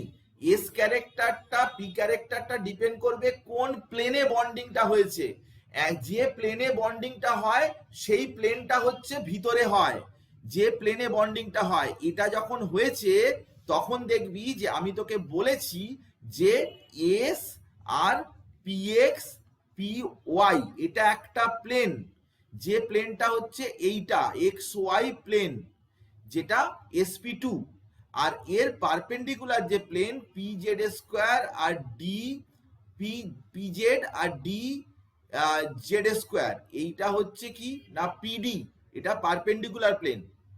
এবার এটা যখন বলেছি তখন আমি কি বলেছি, এটা যখন বলেছি একটা এস আর তার সাথে পিজেড বলেছি, একটা পারপেন্ডিকুলার প্লেন। আর এইখানটা এইটাকে কি বলেছি না p x p y d x square minus Y square আর d x square minus Y square আর d z s d x y, এগুলো সবই এক্স ওয়াই প্লেনে। তো এই যে ভিতরে যেটা আছে এটা হচ্ছে কি এক্স ওয়াই প্লেন। দেখ এই স্ট্রাকচার গুলো হচ্ছে একটা প্লেনে থাকবে আর তার উপরে নিচে পারপেন্ডিকুলারলি থাকবে, অরবিটাল গুলো ওরকম হতে হবে, একটা প্লেনে থাকবে। সেই জন্য উপরে নিচে সবসময় এস ক্যারেক্টার বেশি থাকবে, এই কথা আমি একবারও বলিনি আর বলবোও না কোনোদিন। আমি বলতে চাইছি যে যেরকম হাইব্রিডাইজেশন হবে সেই অনুযায়ী S character p character oriented হবে। যদি sp3 ডি হাইব্রিডাইজেশন হয় তাহলে সেক্ষেত্রে ইকুয়েটোরিয়াল পজিশনে এস ক্যারেক্টার বেশি, কারণ sp2। কিন্তু যদি sp3 d2 হাইব্রিডাইজেশন হয় তাহলে অ্যাক্সিয়াল পজিশনে উপরে নিচে এস ক্যারেক্টার বেশি, দুটোতে কিন্তু আলাদা ব্যাপার। এখানে এই ক্ষেত্রে উপরে নিচে কি না এস ক্যারেক্টার বেশি, সেই জন্য লোন পেয়ার উপরে যাচ্ছে। আর অক্সিজেন এখানে এই যে জায়গাটা রয়েছে এখানটা কি দেবো বল, বাকি অক্সিজেন আর অক্সিজেন এখানে অক্সিজেন দেবো, কারণ অক্সিজেন আর ফ্লুরিনের মধ্যে যে বেশি ইলেকট্রোনেগেটিভ সেই কিন্তু এখানে পি ক্যারেক্টার বেশি, যেটা সেখানে যাবে। পি ক্যারেক্টার বেশি কোথায়, পি ক্যারেক্টার বেশি হচ্ছে ভিতরের জায়গাটায়, মানে ইকুয়েটোরিয়াল পজিশন গুলোতে পি ক্যারেক্টার এটাতে বেশি, কারণ এগুলো হচ্ছে পি2 D2 হাইব্রিডাইজেশন, P2 D2। কথা বুঝলি কি বুঝলি না? গলা ধরে গেল আমার। বুঝলাম স্যার। বুঝলি? হ্যাঁ স্যার। আচ্ছা আচ্ছা ঠিক আছে, ভালো হ্যাঁ, করেছিস, স্যার। বুঝেছিস, আমি খুশি হলাম। অনেকক্ষণ ধরে চেষ্টা করছি আর কি পার্টিকুলার ব্যাপারটা নিয়ে। আচ্ছা এবারে দেখ যে আমি তোকে একটা খুব কমন এক্সাম্পল দিচ্ছি, ধর যেটা সব জায়গায় থাকে। এই প্রশ্নটা কিন্তু নিটে এসছে যে এই যে ফ্লুরিন দিয়ে দিলি, হ্যাঁ, এর বন্ড অ্যাঙ্গেল, এখানে বন্ড অ্যাঙ্গেল কি 180 ডিগ্রি হতে পারে, হ্যাঁ কি না? তুই আমাকে হ্যাঁ বা নাতে জবাব দে। আমি তোকে প্রশ্নটা বললাম যে এখানে কি বন্ড অ্যাঙ্গেল 180 ডিগ্রি হতে পারে কি পারে না? না স্যার। বন্ড অ্যাঙ্গেল 180 ডিগ্রি হতে পারে না, মানে সালফারের সাথে ফ্লুরিনের বন্ড অ্যাঙ্গেল, 180 ডিগ্রি হতে পারে কি পারে না? দেখ সালফারের সাথে বন্ড অ্যাঙ্গেল মানে আমি এটা মিন করছি, fluorine sulphur fluorine bond angle, এটা কি 180 ডিগ্রি হতে পারে, হওয়া সম্ভব কি সম্ভব নয়? বুঝে বলছি, আমি এখানে নিটের ক্লাস করাচ্ছি কিন্তু আমি সবকিছু জিনিস না হলে কিন্তু তুই চান্স পাবি না। টাফেস্ট পরীক্ষায় তুই বসতে চলেছিস, ন্যাচারালি তোকে টোটাল ব্যাপারটা ক্লিয়ার করতে হবে।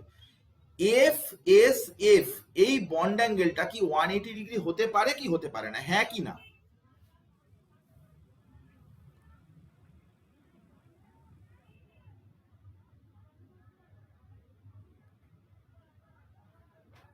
বলতে পারবি না? আচ্ছা এফ এই বন্ড অ্যাঙ্গেলটা কত, এই বন্ড অ্যাঙ্গেলটা কত? 90 ডিগ্রি 90 ডিগ্রি 90 ডিগ্রি। আচ্ছা এই এই অ্যাঙ্গেলটা কত? এফ এস এফ এই উপর থেকে নিচ পর্যন্ত এই 180 ডিগ্রি। হ্যাঁ এই 180 ডিগ্রি 180 ডিগ্রি। তাহলে F F F S F এই বন্ড অ্যাঙ্গেল কি 180 ডিগ্রি হতে পারে কি পারে না? হ্যাঁ কি না? হ্যাঁ হ্যাঁ স্যার। হ্যাঁ পারে। হতে পারে। হ্যাঁ বলছিস তো নাকি? আমি শুনতে পাচ্ছি না ভালো করে। হ্যাঁ স্যার হ্যাঁ স্যার। আচ্ছা এবার আমি তোকে বলি যে হতে পারে না। আমি তোকে, তুই আসলে বাচ্চা, আমি তোকে যেমন বলবো তেমন তুই আমার কথা অনুযায়ী বলবি। তোকে ঠকানো তোদেরকে একদম সোজা, ইজি ব্যাপার। শোন, বন্ড অ্যাঙ্গেল কাকে বলে জানিস তুই? শুধু এইটুকু বল যে বন্ড অ্যাঙ্গেল কাকে বলে, বন্ড অ্যাঙ্গেল কাকে বলে। সেন্ট্রাল অ্যাটম যে অ্যাঙ্গেলটা করে, কে কে করে? সেন্ট্রাল অ্যাটম সেন্ট্রাল অ্যাটম যে অ্যাঙ্গেল করে কার সাথে? আসে মানে যাদের যে অ্যাটম গুলোর সাথে বন্ড করে তাদের সাথে। শোন, না, আমি তোকে বলছি যে তুই আজকে আমার কাছ থেকে জেনে নে যে বন্ড অ্যাঙ্গেল কাকে বলে। বন্ড অ্যাঙ্গেল না সবসময়, এই দুটো কথার মধ্যে ডিফারেন্স আছে, অ্যাঙ্গেল আর বন্ড অ্যাঙ্গেল। ভাবলে অবাক হবি যে কত কিছু গন্ডগোল জিনিস শিখতে শিখতে যাস। অ্যাঙ্গেল যে কোনো অ্যাটমের সাথে অ্যাটমের অ্যাঙ্গেল হতে পারে, মানে সেন্ট্রাল অ্যাটম যে কোনো অ্যাটমের সাথে যে কোনো অ্যাটমের অ্যাঙ্গেলটাকেই বলে অ্যাঙ্গেল। কিন্তু বন্ড অ্যাঙ্গেল মানে হচ্ছে দুটো অ্যাডজাসেন্ট অ্যাটম, মানে অ্যাডজাসেন্ট অ্যাটম মানে কি, তার গায়ে গায়ে যে অ্যাটম আছে অ্যাডজাসেন্ট অ্যাটমের মধ্যে যে অ্যাঙ্গেল। বন্ড অ্যাঙ্গেল মানে হচ্ছে অ্যাডজাসেন্ট অ্যাটম তাদের মধ্যে যে অ্যাঙ্গেল, সেই অ্যাঙ্গেলটাকে বলে হচ্ছে কি না বন্ড অ্যাঙ্গেল। অ্যাঙ্গেল যা খুশির সাথে হতে পারে, কিন্তু যেই তোকে বলবে যে বন্ড অ্যাঙ্গেল, তখন তোকে বুঝতে হবে যে এই রকম যদি স্ট্রাকচার থাকে তাহলে কখনোই এই ফ্লুরিন আর এই ফ্লুরিনের মধ্যে এই মাঝখান দিয়ে এই অ্যাঙ্গেল, এটাকে বন্ড অ্যাঙ্গেল বলে না, কোনো দিনই বলে না। এর নাম বন্ড অ্যাঙ্গেল নয়। বন্ড অ্যাঙ্গেল মানে হচ্ছে যে এই ফ্লুরিন এই ফ্লুরিন এই ফ্লুরিন ফ্লুরিন এরকম এটা হতে পারে, এখানে ফ্লুরিন আছে এটা হতে পারে, এটার সাথে এটা হতে পারে, এটার সাথে এটা। সেই জন্য এখানে যত বন্ড অ্যাঙ্গেল আছে সবই কিন্তু 90 ডিগ্রি, কোনো 180 ডিগ্রি বন্ড অ্যাঙ্গেল হতেই পারে না। অ্যাঙ্গেল হতে পারে কিন্তু বন্ড অ্যাঙ্গেল হতে পারে না। বন্ড অ্যাঙ্গেল মানে অ্যাডজাসেন্ট অ্যাটম সেন্ট্রাল অ্যাটমের সাথে যে বন্ড করেছে তাকে বলে বন্ড অ্যাঙ্গেল। বন্ড অ্যাঙ্গেল তুই দেখ কিরকম সিম্পল ব্যাপার। তুই কি ধর তুই ধর একটা একটা টেট্রাহেড্রাল অ্যাটম রয়েছে, তো তুই টেট্রাহেড্রাল অ্যাটম তুই এটা এখানে মেনশন করে না, কিছু বলে না, তো কিছু বলে না যে এর বন্ড অ্যাঙ্গেল কত, এমনিতেই বলে দেয় যে 109 ডিগ্রি 28 মিনিট। তো কিভাবে বলে? অ্যাডজাসেন্ট অ্যাটমের মধ্যেই বলে। এই অ্যাটমটার সাথে এই অ্যাটমের এরকম ভাবে বন্ড অ্যাঙ্গেল এরকম করে কি কখনো মেনশন করে? মেনশন করে না। তার মানে কি, যেই বন্ড অ্যাঙ্গেল বলে যে ওয়াটারের বন্ড অ্যাঙ্গেল কত, অ্যামোনিয়ার বন্ড অ্যাঙ্গেল কত, মানে তোকে যখন বলছে যে অ্যামোনিয়ার বন্ড অ্যাঙ্গেল কত, তখন তোকে এই অ্যাডজাসেন্ট অ্যাটমের মধ্যেই অ্যাঙ্গেলের কথা বলছে। অ্যাডজাসেন্ট অ্যাটম ছাড়া অন্য অ্যাটম এরকম কি কখনো মেনশন করে যে এই হাইড্রোজেন এই নাইট্রোজেন এই হাইড্রোজেন এরকমের মধ্যে বন্ড অ্যাঙ্গেল কত? BF3 মলিকিউল এ কখনোই কি বলছে যে BF3 মলিকিউল এরকম প্ল্যানার আছে, তো এখানে কি কখনো বলছে? তোকে তো সবসময় এটা বলছে 120 ডিগ্রি, তোকে কি বলছে এই ফ্লুরিনটা ঘুরিয়ে এই ফ্লুরিন পর্যন্ত কত, সেটা 1240 ডিগ্রি। এসব কেউ কথা বলে কখনো? বলে না। আসলে জানে যে সবাই জানে যে অ্যাডজাসেন্ট অ্যাঙ্গেলকেই বন্ড অ্যাঙ্গেল বলে। এখন তুই যদি সেই জানাটাকে যদি ভুলে যাস তাহলে কিছু করার নেই, ওরা কিন্তু ওই জায়গা তুলেই কোশ্চেন দেবে, নিটে কোশ্চেন দেবে যে 180 হতে পারে কিনা, তুই বলি হ্যাঁ বলে চলে আসবি, বা কোন কোন বন্ড অ্যাঙ্গেল গুলো হতে পারে এরকম ভাবে দেবে, তুই 180 ডিগ্রিটাকে হ্যাঁ বলে চলে আসবি, কেটে দেবে, জাস্ট কেটে দেবে। কারণ তোর বেসিক জায়গাটা ক্লিয়ার নেই যে বন্ড অ্যাঙ্গেল কাকে বলে। তুই তো অনেক কিছু পড়ছিস, এবারে বন্ড অ্যাঙ্গেলটা কাকে বলে সেটাই তুই জানিস না, তাহলে তো তুই পারবি না। ওরা আমি তোকে প্রথম দিনই বলেছিলাম ক্লাস করার সময় যে নিট হচ্ছে এমন একটা জায়গা যেখানে তোর বেসিক জিনিসটা জানতে চায়, যে আসলকার ব্যাপারটা জানে কিনা। অনেক হাইফাই জিনিস ছেড়ে দিয়ে অনেক অন্যদিকে চলে যায় যেখানে বেসিক্সটা রয়েছে। তুই যখনই পড়বি তখন বেসিক্স নিয়ে আইডিয়াটা করবি। এই ব্যাপারটা কি বুঝতে পেরেছিস? অ্যাঙ্গেল আর বন্ড অ্যাঙ্গেলের মধ্যে ডিফারেন্স কি, এটা ব্যাপারটা বুঝতে পেরেছিস? হ্যাঁ ব্যাপারটা স্যার। কি ক্লিয়ার? হ্যাঁ স্যার। একদম। তো এটা কিন্তু মনে রাখবি, কারণ যেই যাই বলুক না কেন শুনবি না কারোর কথা, কারণ অনেকেই কিন্তু এসব জিনিস গোলমাল করে। তো আমি তোকে বলছি যে বিষয়টা কিন্তু এরকম ভাবেই ঠিক হয়। তো যাকে আমরা, আমার পাওয়ার পয়েন্টটা কোথায় গেল, হারিয়ে গেল, যাকে চলে এসছে। তো আমি সেই জায়গাটা ছিলাম, যে জায়গাটা সেই জায়গাটা বলি। এবারে দেখ যে sp3d2 হাইব্রিডাইজেশন, সেখানে এগুলো নর্মাল ব্যাপার যে ইলেকট্রন এক্সাইট করে 6টা আনপেয়ার ইলেকট্রন হচ্ছে, এ নিয়ে আমি বিশেষ কিছু বলতে চাই না। শুধু যে কথাটা বলতে চাই সেটা হচ্ছে যে sp3d2 হাইব্রিডাইজেশনে এখানে একটাই বন্ড অ্যাঙ্গেল, সেটা হচ্ছে 90 ডিগ্রি। এখানে 180 ডিগ্রি বলে কোনো এরকম ধরনের বন্ড অ্যাঙ্গেল কিন্তু লেখা যাবে না। এই সব বন্ড অ্যাঙ্গেল কিন্তু এখানে আমরা এরকম ধরনের, এখানে এরকম করে 180 ডিগ্রি, এইসব লেখা আর না লেখা সমান। এসব লেখা মানেই বুঝে যাবে যে তুমি কিছু জানো না, তুমি কিছু বোঝো না, কিছু জানো না, এটা বুঝে যাবে ওরা। তো ওদের সেটা বুঝতে দিলে হবে না। তো বিষয়টা হচ্ছে যে তুই এখানে আমাকে বল যে এখানে কতগুলো কি কি অ্যাঙ্গেল আছে। এখানে বল যে কটা অ্যাঙ্গেল আছে, কি অ্যাঙ্গেল আছে কতগুলো, এটা তুই আমাকে বল তো দেখি হিসাব করে। এখানে কি অ্যাঙ্গেল আছে কতগুলো, এখানে কি অ্যাঙ্গেল আছে কতগুলো, আমি সব মুছে দিচ্ছি। কতগুলো অ্যাঙ্গেল, কি অ্যাঙ্গেল আছে কটা? স্যার অ্যাঙ্গেল না বন্ড অ্যাঙ্গেল? আমি অ্যাঙ্গেল অ্যাঙ্গেল বলেছি, যেটা বলেছি আমি সেটাই বলেছি, আমি অ্যাঙ্গেল বলেছি।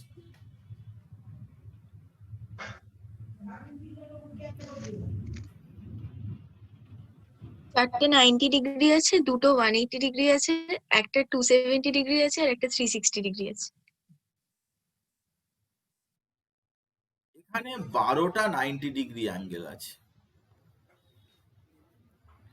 12টা 90 ডিগ্রি অ্যাঙ্গেল আছে, 3টে 180 ডিগ্রি অ্যাঙ্গেল রয়েছে। 12টা কেন রয়েছে না, এই যে উপরেরটা যেটা রয়েছে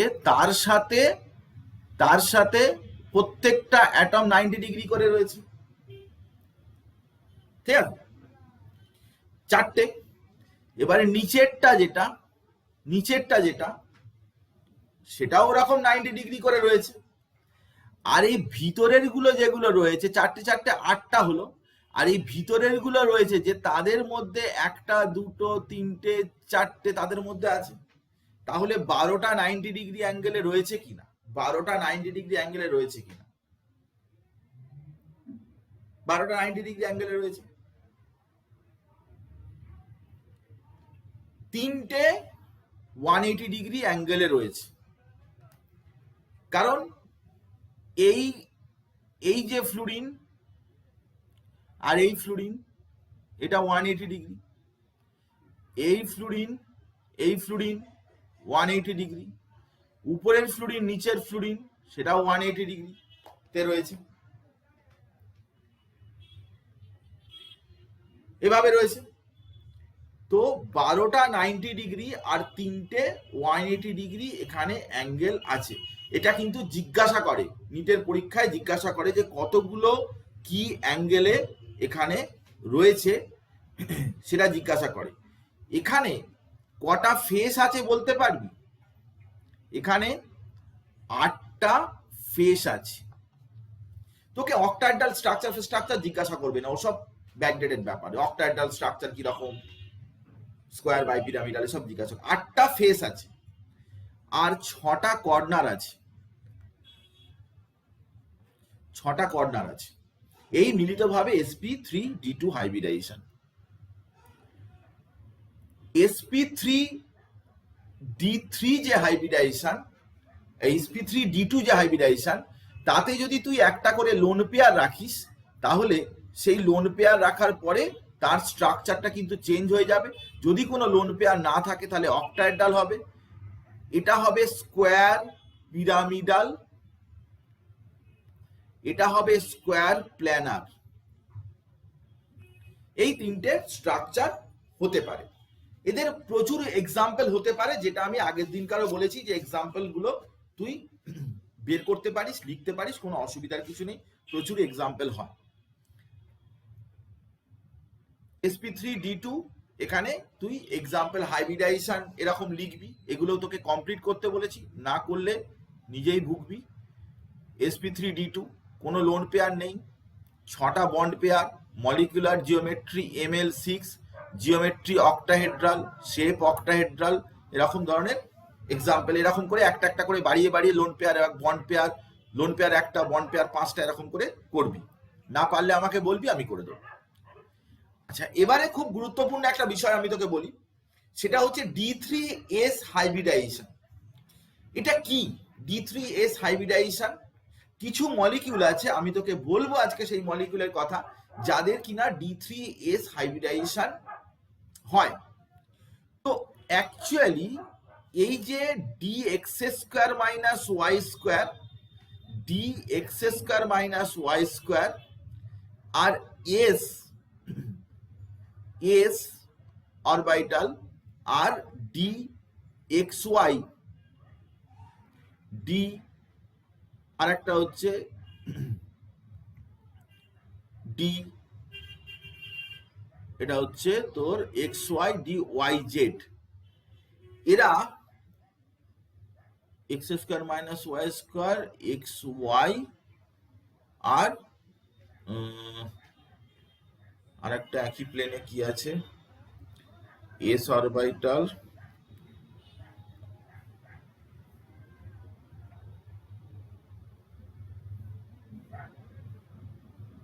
xy, আচ্ছা yz, y এর প্লেনে থাকবে, অসুবিধার কিছু নেই, yz।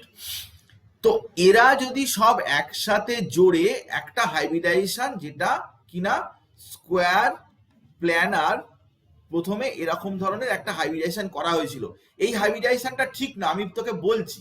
এইটা প্রথমে এইরকম ভাবে হাইব্রিডাইজেশনটা করা হয়েছিল যে dx² minus Y square s dxy dyz, কিন্তু এটাতে xy প্লেনের সাথে জেড প্লেনটা একই প্লেনে আসছে না, জেড প্লেনটা পারপেন্ডিকুলার হয়ে যাচ্ছে। এই হাইব্রিডাইজেশনটা যেটা প্রথমে আইডিয়া করা হয়েছিল যে এরকম করে হয়, কিন্তু এই হাইব্রিডাইজেশনটা হয় না, এই হাইব্রিডাইজেশনটা এরকম ভাবে হয় না। সেম প্লেনে যদি অরবিটাল গুলো না আসে, হয় না। তুই আজকে বল আমাকে যে তোকে, তুই যখন বললি যে sp3 হাইব্রিডাইজেশন বা sp3d হাইব্রিডাইজেশন, এগুলো d2 হাইব্রিডাইজেশন, এগুলো যখন বলা হচ্ছে, তুই তখন মনে হতে পারে যে ও কেন এরকম করে লিখছে, sp2 প্লাস pd লিখছে, কখনো sp লিখছে প্লাস p2d2 করে লিখছে। আগে তো আমরা এগুলো জানতাম, কেন এখান থেকে ওগুলো লিখছে? অ্যাকচুয়ালি অরবিটাল গুলো যখন মিক্স আপ হবে, তখন কিন্তু একই প্লেনের অরবিটাল গুলো একসাথে মিক্সিং আপ হবে। ডিফারেন্ট আউট অফ প্লেন যদি হয়ে যায়, তারা কিন্তু মিক্সিং হয় না, তারা কোনো সময়তেই ওই মিক্সিংটা হয় না। এবারে যখন এই D3S হাইব্রিডাইজেশনের কথা বলা হলো, সেই D3S হাইব্রিডাইজেশনে প্রবলেম হয়ে গেল যে একই প্লেনে অরবিটাল গুলো না থাকার জন্য সেই হাইব্রিডাইজেশনটা বাদ গেল। তো হাইব্রিডাইজেশনটা বাদ গিয়ে কি হলো না, এখানে একটা হাইব্রিডাইজেশন করা হলো, সেটা হচ্ছে কি না 4s তার সাথে 3dxy, 3dyz আর 3dzx। এই হাইব্রিডাইজেশনটা একমাত্র, এই হাইব্রিডাইজেশনটা কিন্তু একই প্লেনে এই হাইব্রিডাইজেশন হয় না। এটা দেখতে পুরো sp3 মতো দেখতে, এই যে এটা আউট অফ প্লেন এরকম হাইব্রিডাইজেশন কোনোটাই একই প্লেনে নেই, কোনোটাই একই প্লেনে নেই। তো আমি তোকে বলেছিলাম, একদিন জিজ্ঞাসা করেছিলাম যে KMnO4 এর হাইব্রিডাইজেশন কি হয়। তো KMnO4 এর স্ট্রাকচার দেখে সবাই ভেবেছিল 1957 পর্যন্ত KMnO4টা খুবই ইম্পর্টেন্ট একটা কম্পাউন্ড, এটা নিয়ে প্রচুর রিসার্চ হয়েছে। সবাই ভেবেছিল যে এটা অ্যাকচুয়ালি sp3 হাইব্রিডাইজেশন, কারণ এর স্ট্রাকচারটা পুরো টেট্রাহেড্রাল স্ট্রাকচার।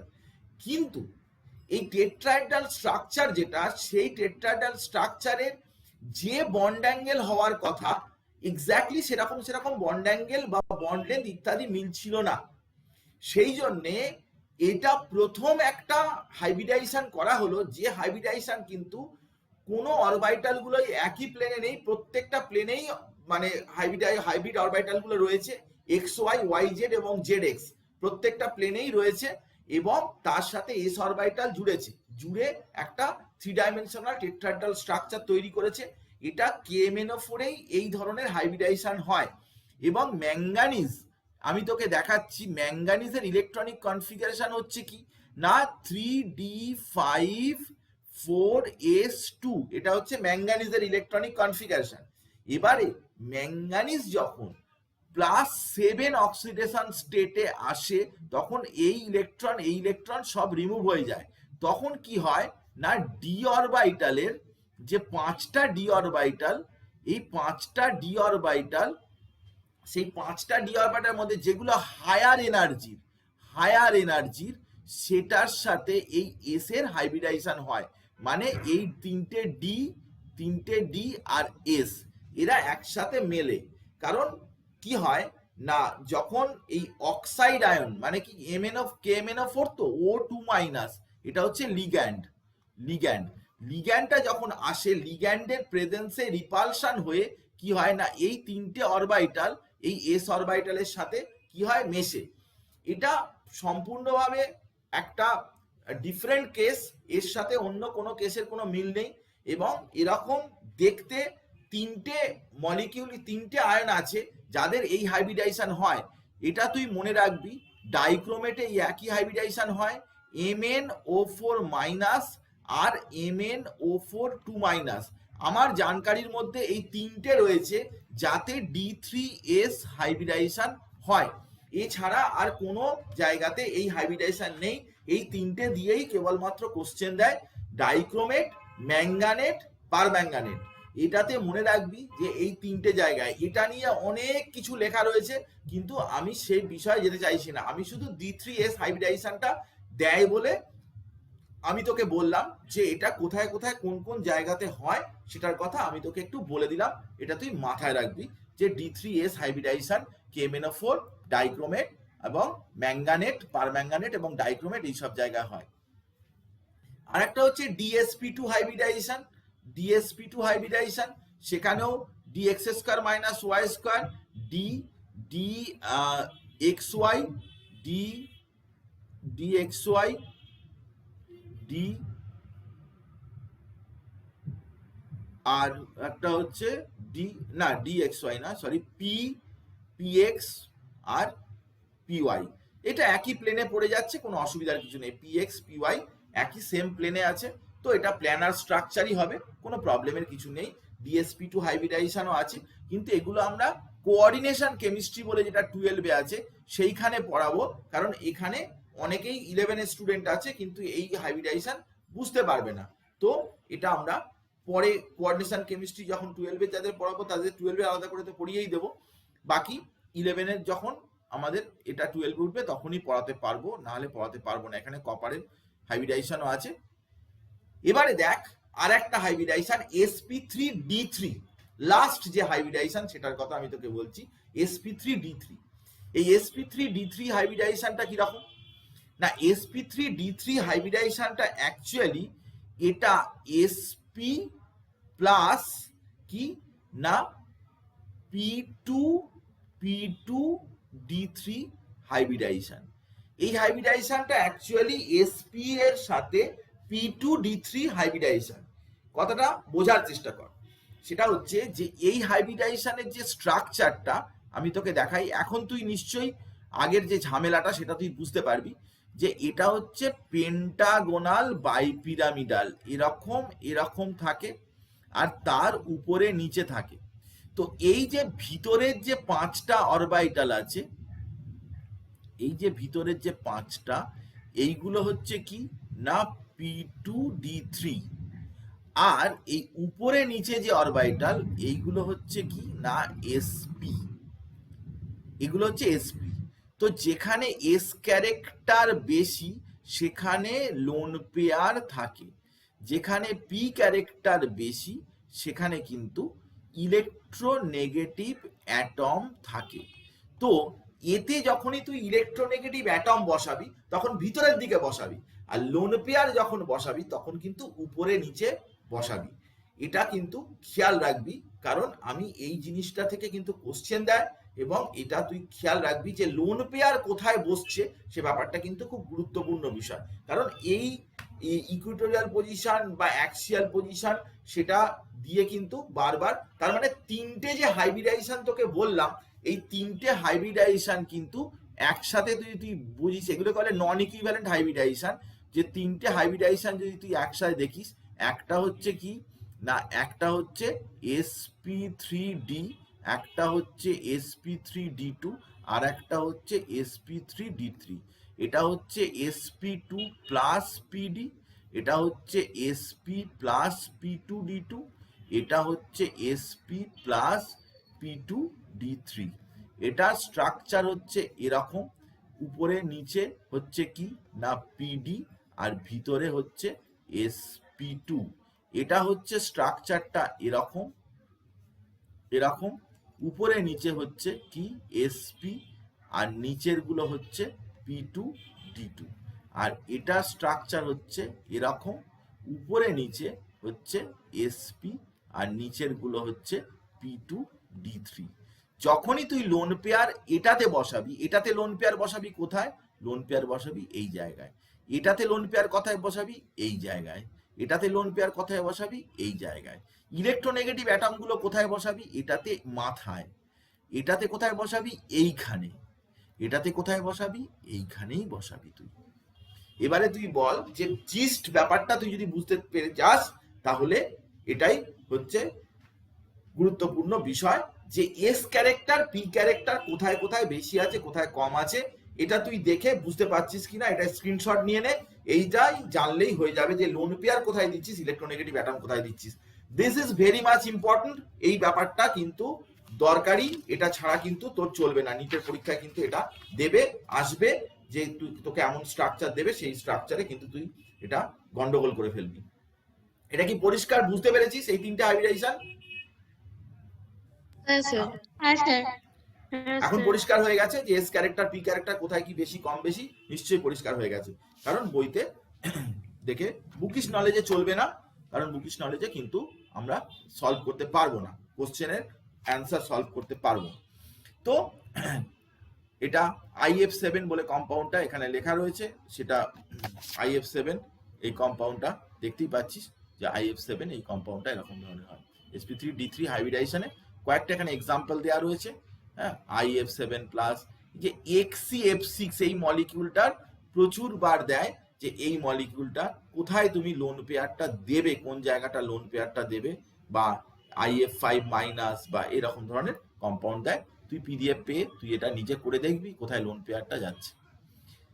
এবারে হচ্ছে কি না VSEPR থিওরি।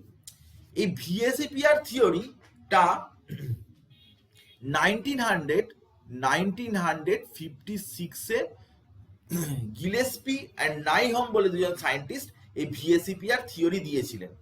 VSEPR থিওরিটা পরিষ্কারভাবে কিন্তু একটা কম্পাউন্ডের, বইতে কিন্তু VSEPR থিওরিটা যেভাবে লেখা থাকে ওই রকম ঠিক নয়। আমি তোকে বিষয়টা তোকে বলছি যে গিলেস্পি কি বলেছিলেন, এক্স্যাক্টলি কি বলেছিলেন না, একটা কম্পাউন্ডের মধ্যে স্ট্রাকচারে লোন পেয়ার এবং বন্ড পেয়ার, মানে শেয়ার্ড পেয়ার এবং লোন পেয়ার, এটা মানে শেয়ার্ড পেয়ার মানে কি bond pair, surrounding the central atom. এখানে ধর সেন্ট্রাল অ্যাটম আছে, এ বলে সেন্ট্রাল অ্যাটম আছে, তাকে স্পেরিক্যাল ধরে নিতে হবে, স্পেরিক্যাল ধরে নিতে হবে। তো এই লোন পেয়ার গুলো কি চাইবে না, ম্যাক্সিমাম পসিবল ডিস্টেন্সে থাকতে চাইবে। ধর এখানে 90 ডিগ্রিতে আছে, এখানে 120 ডিগ্রিতে রয়েছে, এখানে 180 ডিগ্রিতে আছে, এখানে ফোর্স হয়তো ফোর্স, তাদের মধ্যে ফোর্স অফ রিপালশন হচ্ছে F1, এখানে হচ্ছে F2, এখানে হচ্ছে F3, তার মানে আমরা বলছি যে এখানে F1 বেশি দেন F2 দেন F3। তাহলে এই তিনটে স্ট্রাকচারের মধ্যে কোন স্ট্রাকচারটা মোস্ট প্রেফারেবল, কোনটা সব থেকে বেশি হওয়া উচিত? না এই যে 3 নম্বর যে এই স্ট্রাকচারটা হবে, এটাও হবে না, এটাও হবে না। লোন পেয়ার সবসময় বা বন্ড পেয়ার সবসময় চাইবে ম্যাক্সিমাম ডিস্ট্যান্সে থাকতে, একে অপরের চাইতে ম্যাক্সিমাম ডিস্ট্যান্সে থাকতে চাইবে এবং যাতে লিস্ট রিপালশন হয়, সব থেকে কম রিপালশন হয়। এর থেকে কোশ্চেন দেয় বন্ড অ্যাঙ্গেলের কোশ্চেন, কিন্তু আমি খুব ইজিয়েস্ট ওয়েতে তোকে সলভ করিয়ে দেবো, ইজিয়েস্ট প্রসেসে আমি তোকে বলবো যে কিভাবে তুই এটা সলভ করবি, আমি তোকে ইজিয়েস্ট ওয়েটা বলছি। আপাতত তুই ভিএসিপিআর থিওরিতে কি বক্তব্য ছিল আগে শুনে নে।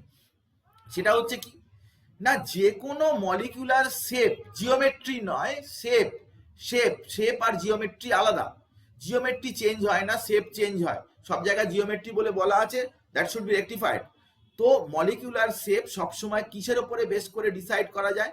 না বন্ড পেয়ার লোন পেয়ারের ওপরে বেস করে আমরা ডিসাইড করব। বন্ড পেয়ার লোন পেয়ারের অ্যারেঞ্জমেন্টের ওপরে বেস করে শেপটা ঠিক হয়। Bond pair minimum repulsion, bond pair lone pair minimum রিপালশনের পজিশনে থাকবে। সে ইকুয়েটোরিয়াল হতে পারে, অ্যাক্সিয়াল হতে পারে, দেখবে যে কোথায় মিনিমাম রিপালশন, সেটা এস ক্যারেক্টার পি ক্যারেক্টার দিয়ে আমি তো আগেই বলেছি তোকে।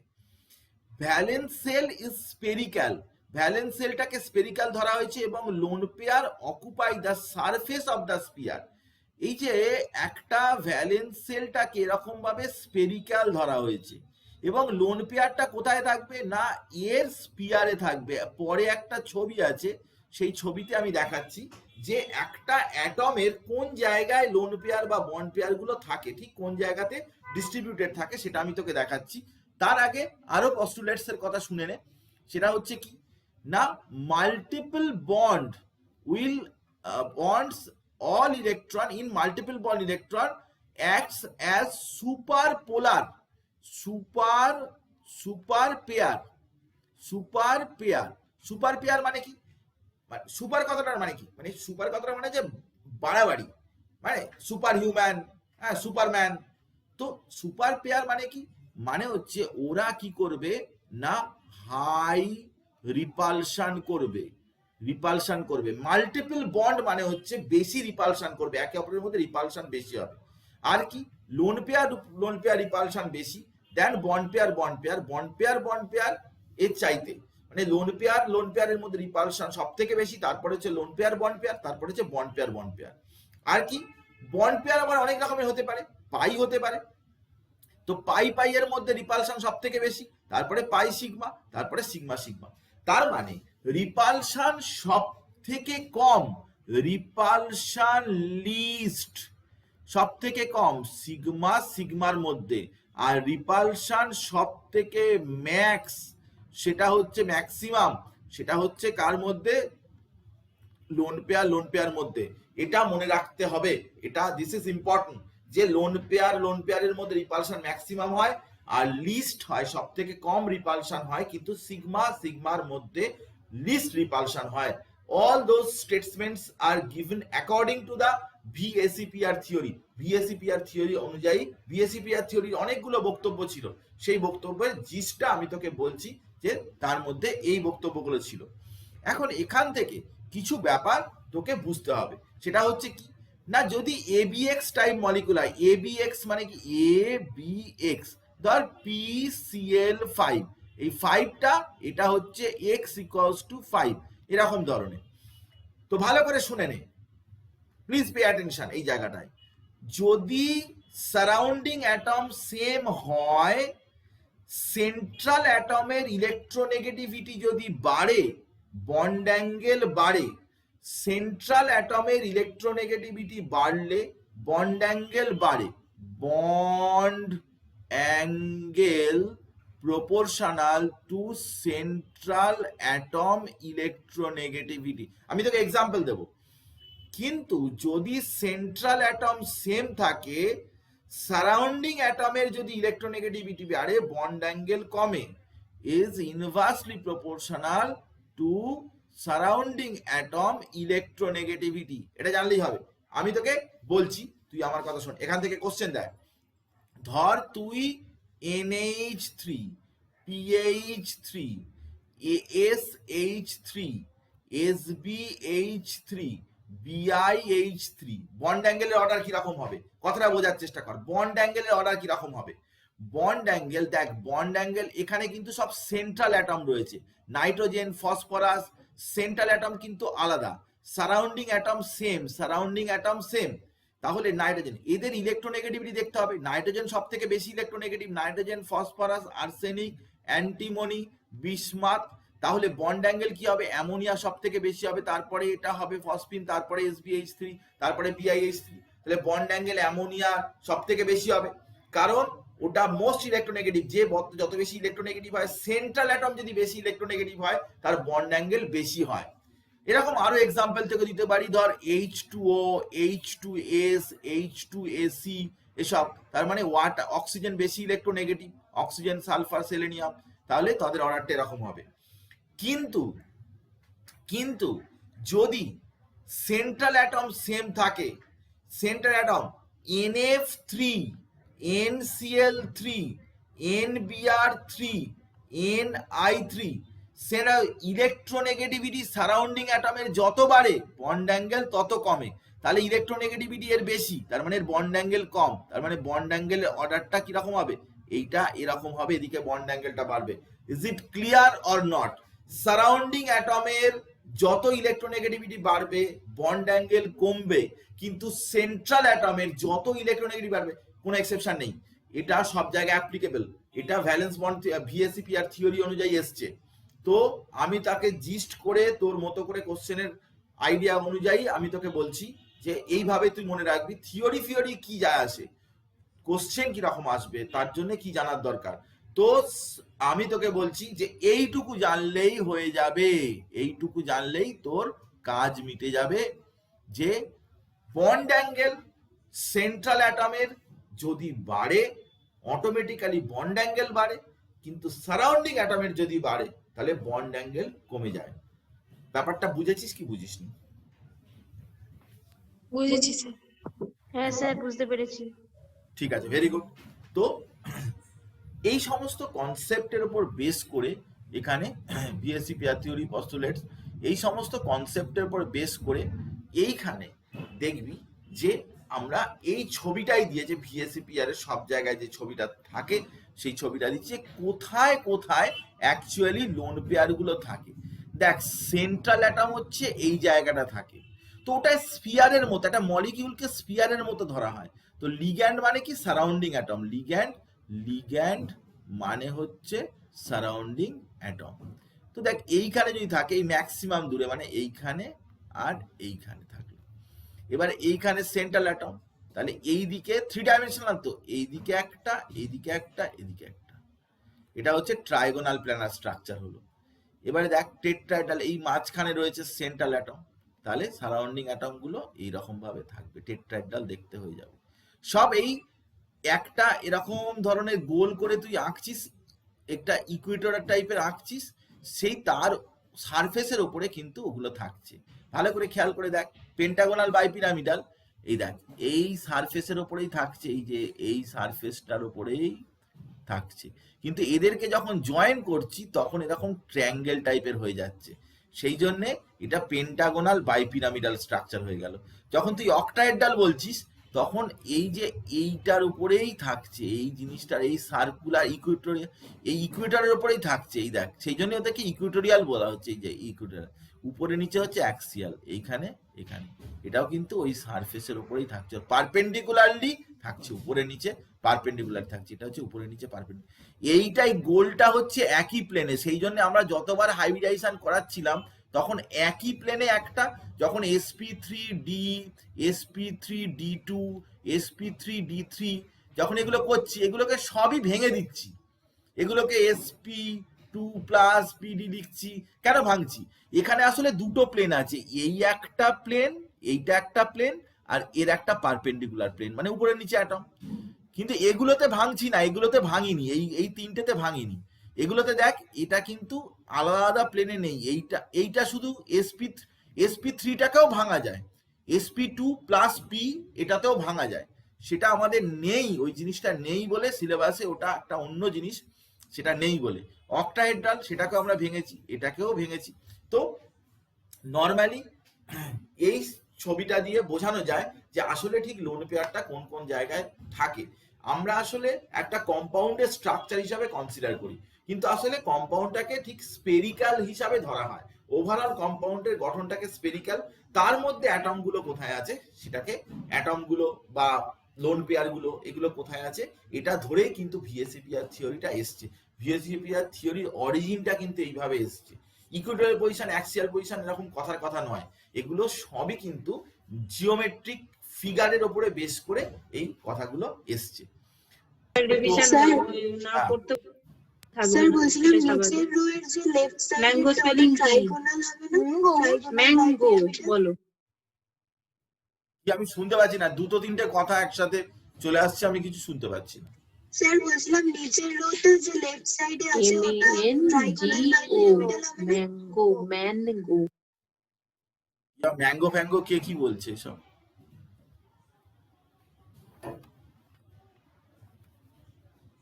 স্যার নিচেরটা ট্রাইগোনাল হবে না?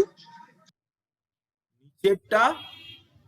ও আচ্ছা আচ্ছা, নিচের লেফট সাইডে। ও আচ্ছা আচ্ছা আচ্ছা আচ্ছা, হ্যাঁ এগুলো ভুল। হ্যাঁ হ্যাঁ হ্যাঁ হ্যাঁ, ওটা ঠিক আছে, লিখতে গিয়ে ভুল হয়েছে, যাক গে। তো এরকম এরকম টাইপের এখানে লোন পেয়ার কোথায় কোথায় থাকলে কিরকম কিরকম স্ট্রাকচার হয় এখানে একটা দেয়া রয়েছে, যত রকমের শেপ, সেটা ভিএসিপিআর থিওরি অনুযায়ী এই শেপগুলো হয়। তো লিনিয়ার, ট্রাইগোনাল, প্ল্যানার, এই শেপ এই স্ট্রাকচারটা সব জায়গায় সব বইতেই থাকে।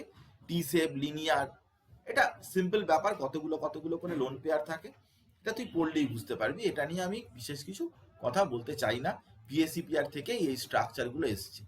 এখানে কয়েকটা আমি প্রশ্ন দিয়েছি, তুই একটু দেখবি, চেষ্টা করবি, একদম পারবি, আমি জানি যে পারবি। এগুলো সব শেপ রিলেটেড প্রশ্ন এবং হাইব্রিডাইজেশন শেপ, এটা এখন আর আটকানোর ব্যাপার নেই, সেটার কথা তুই পারবি, সেটা পারবি।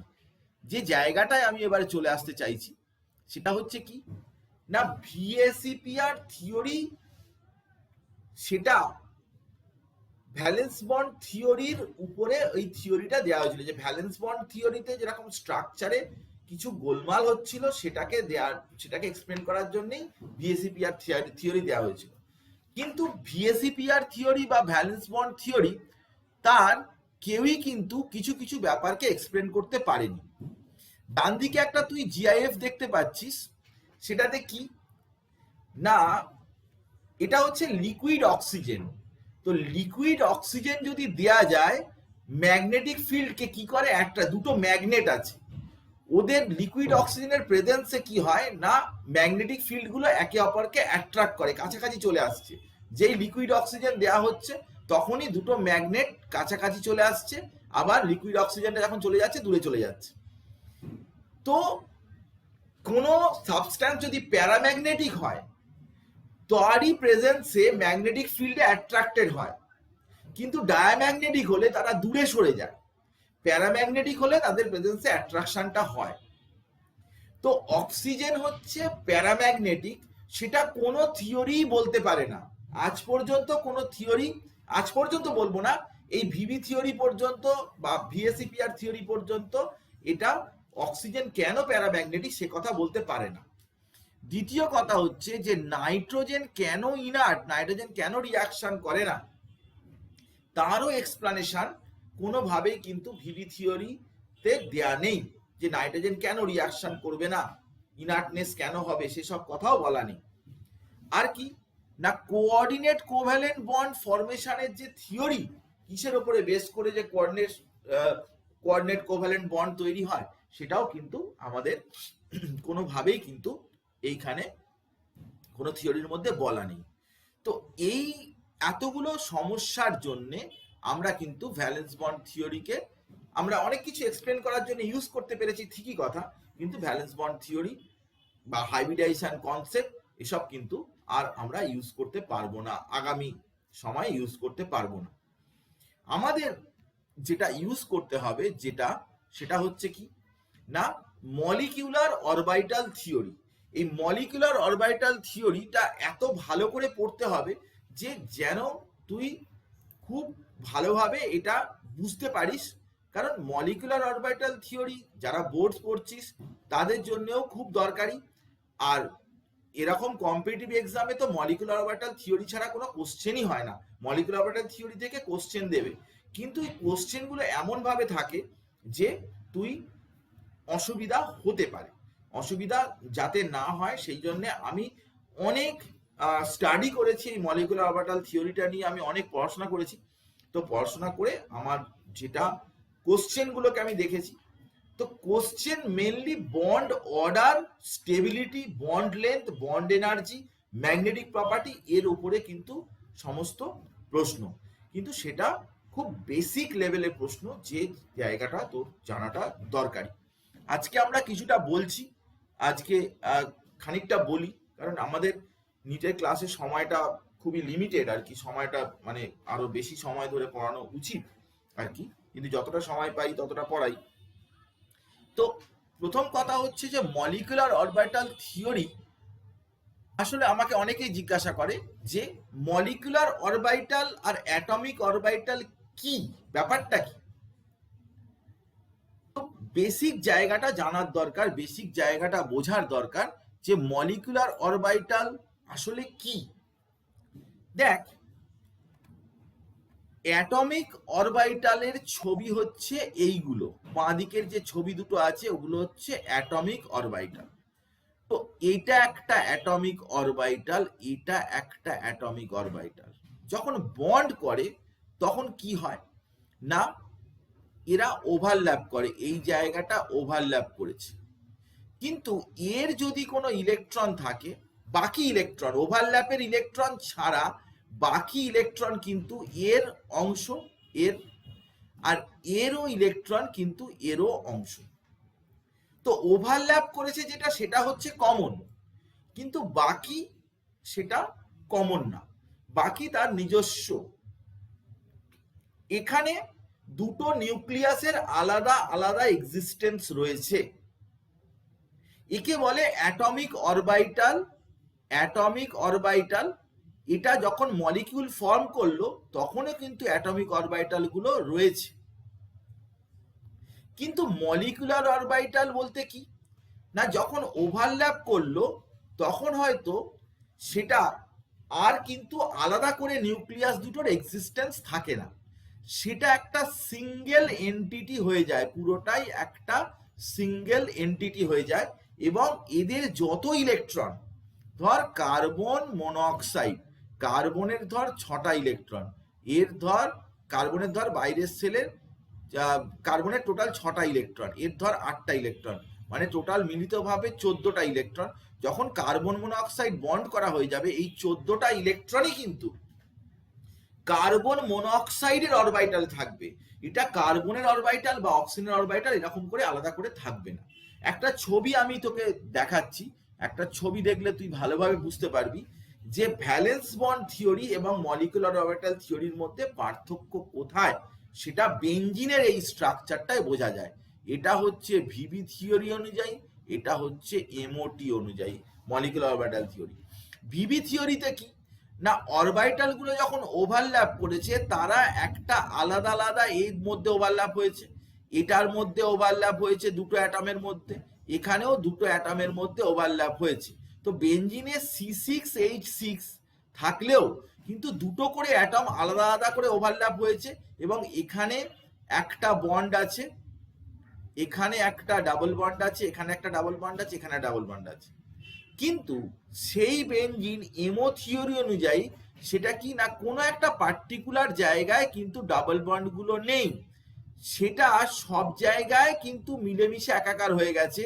মানে বেনজিন যখন এমও থিওরি অনুযায়ী লেখা হবে, সেটা এরকম করে ডাবল বন্ডটা দেয়া হবে না, সব জায়গায় ডাবল বন্ডটা মিলেমিশে একাকার হয়ে গেছে, কোনো একটা পার্টিকুলার অ্যাটমের অংশ নয়, ওটা বেনজিনের পুরোপুরি অংশ। আজকে দেখ যে হাইড্রোজেন অক্সিজেন হয়তো রিয়াকশন করে ওয়াটার তৈরি করেছে, তো সেখানে হাইড্রোজেনের কিছু ইলেকট্রন আছে, অক্সিজেনের কিছু ইলেকট্রন আছে, কিন্তু মলিকুলার অরবিটাল থিওরি কি বলছে না, হাইড্রোজেন অক্সিজেনের মিলিতভাবে টোটাল হাইড্রোজেনের 2টো ইলেকট্রন, 2টো হাইড্রোজেনের, আর অক্সিজেনের 8টা ইলেকট্রন। এই যে 10টা ইলেকট্রন সেটা ওয়াটারের মলিকিউলের মধ্যে যে অরবিটাল আছে তার মধ্যে আছে, সেটা অক্সিজেনের বা হাইড্রোজেনের কারো নিজস্ব কোনো সম্পত্তি নয়, সেটা ওয়াটারের। মানে ইন্ডিভিজুয়াল ক্যারেক্টারিস্টিক্সটা পুরোপুরি চলে যাবে মলিকুলার অরবিটাল থিওরিতে, যেটা কিনা তার আগে পর্যন্ত ভ্যালেন্স বন্ড থিওরিতে কি বলা হচ্ছিল না, ভ্যালেন্স বন্ড থিওরিতে শুধুমাত্র বলা হচ্ছিল যে আউটার মোস্ট সেল বা বাইরের যে সেল তারাই শুধুমাত্র এই বন্ডিং এ পার্টিসিপেট করতে পারবে, ইনার যে সেল তারা কিন্তু পার্টিসিপেট করবে না, যে যার নিজস্ব জিনিসপত্র নিজস্বই থাকবে। কিন্তু মলিকুলার অরবিটাল থিওরি কিন্তু টোটালি পিকচারটা বদলে দিয়েছে, এবং হুন্ড মুলিকান বলে দুজন সায়েন্টিস্ট তারা কিন্তু মলিকুলার অরবিটাল থিওরি যে ডেভেলপ করেছে, দুর্দান্ত একটা থিওরি এবং কনসেপশন, হাই লেভেলের কনসেপশন। মলিকুলার অরবিটাল থিওরিতে নিয়ে কোনো কথা হবে না, আমি তোকে ভালোভাবে A to Z বুঝিয়ে দেবো, আজকে মাথায় এত নিতে পারবি না।